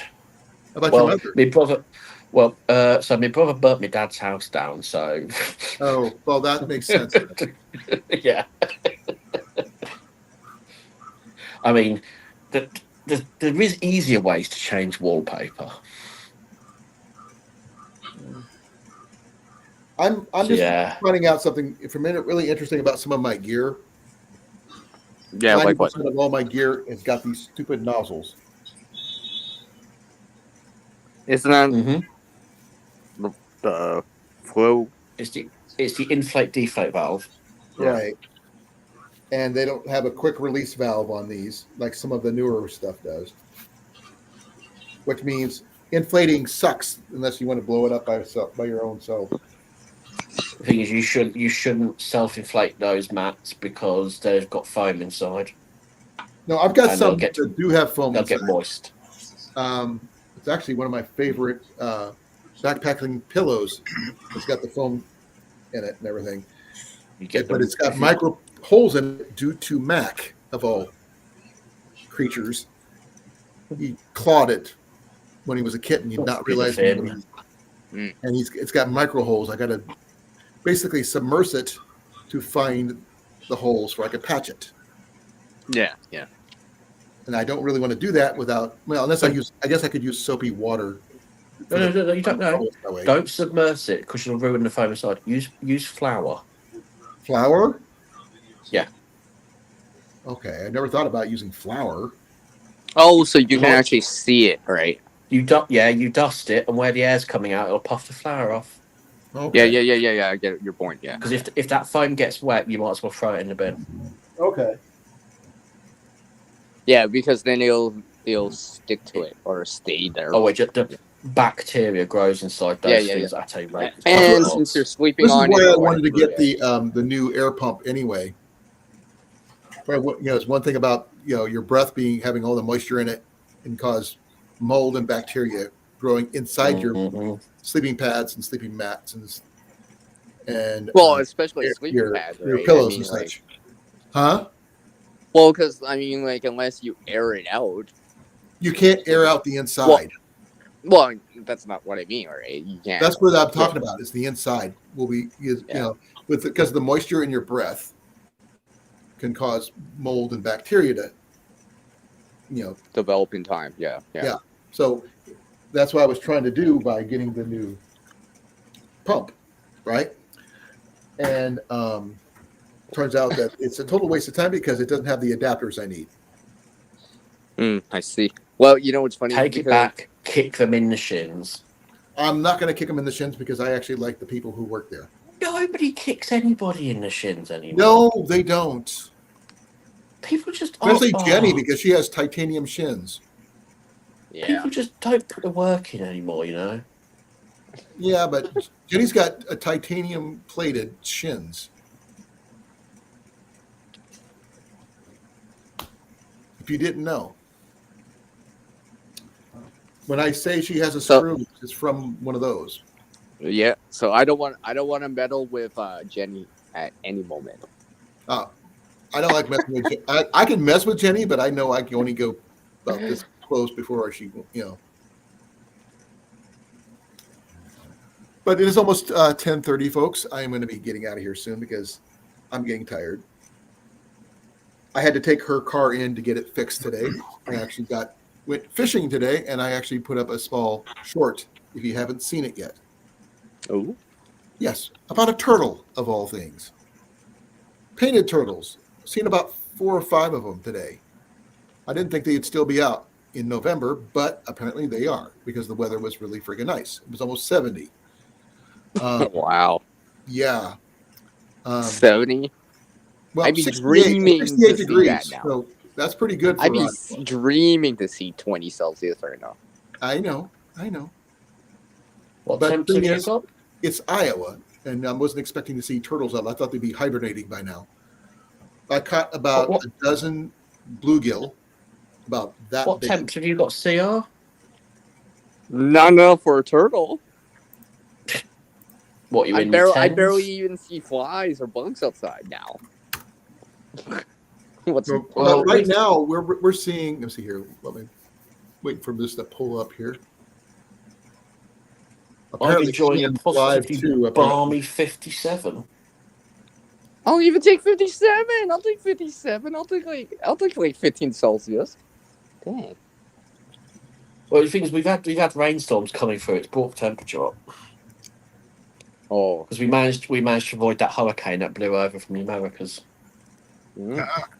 was that Melissa? Oh, I don't know. It's a balmy 50 degrees out right now, which is not bad We're going actually. up to- I We've bet got a cheeky high of 61 today, we were at 68 today. It's and then 50. next week Yeah. goes off a cliff. I'll tell you guys the temperature here. It's below freezing. It's your own fault. It's Yar. below freezing. I just checked. As the It's saying -1. goes, when hell freezes over, You chose to live in Moose Land. you did. I'm not blaming other complaining. people. I'll go walk outside.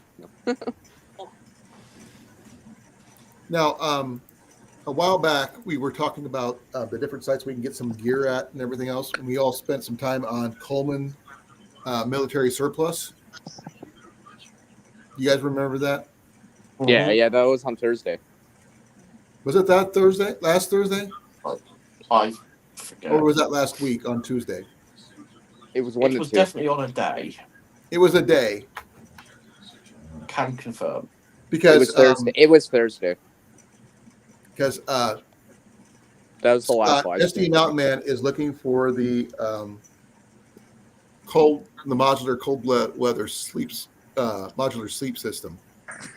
I'm still looking for something to like handle here. I'm still trying to look for something. Well, I got the gear for that, but Yeah, but that's not here with me. It doesn't help me. I gotta go find it or something like sorry? it. I was saying.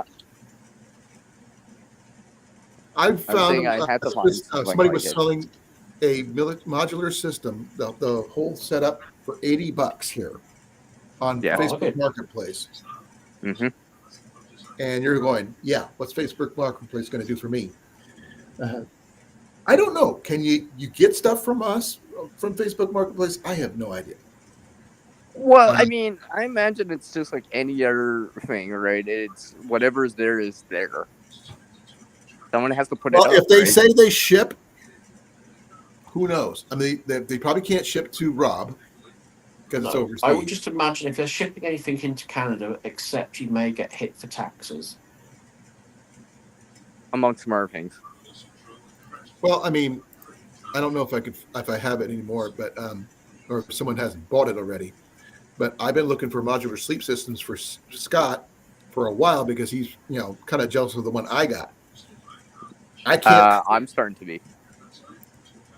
I don't know how I find them. I keep on telling you, it just happens to show up, and I buy it because I have the access to it. Because I'd rather buy it when I find it than pass it up. Yeah, I get you. I mean, I've been able to find stuff, but it's not quite like down to a certain temperature, or like for example, like it might be able to handle below freezing, but not that far below freezing for me. Yeah, I mean, let's see here.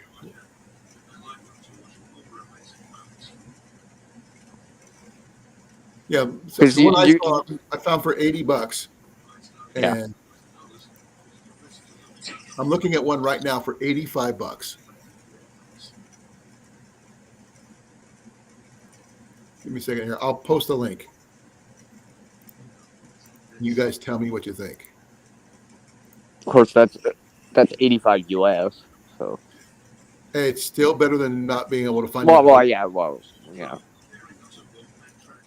There's the link. You guys tell me what you think. Well, apparently Bruno Big Mike is saying that it's like getting in the 30s this week for them. Right. So yeah, it's starting to cool down. So Check out that link and you tell me. $85 for that? That's the I wouldn't spend it on. I don't use. well, you don't need it as much as these two guys do. Yeah. Because you're in a warmer climate. This is more my. I wouldn't mind this. This be useful. So you could actually use it, CR. Yeah. It's not just a want. It's almost a need. more. It's almost a need, right? It's not nice to have. It would be really, really nice to have. It includes the intermediate cold weather bag, the patrol bag, the bivy cover, and the stuff sack. $85 plus shipping. That's not a bad deal. You know?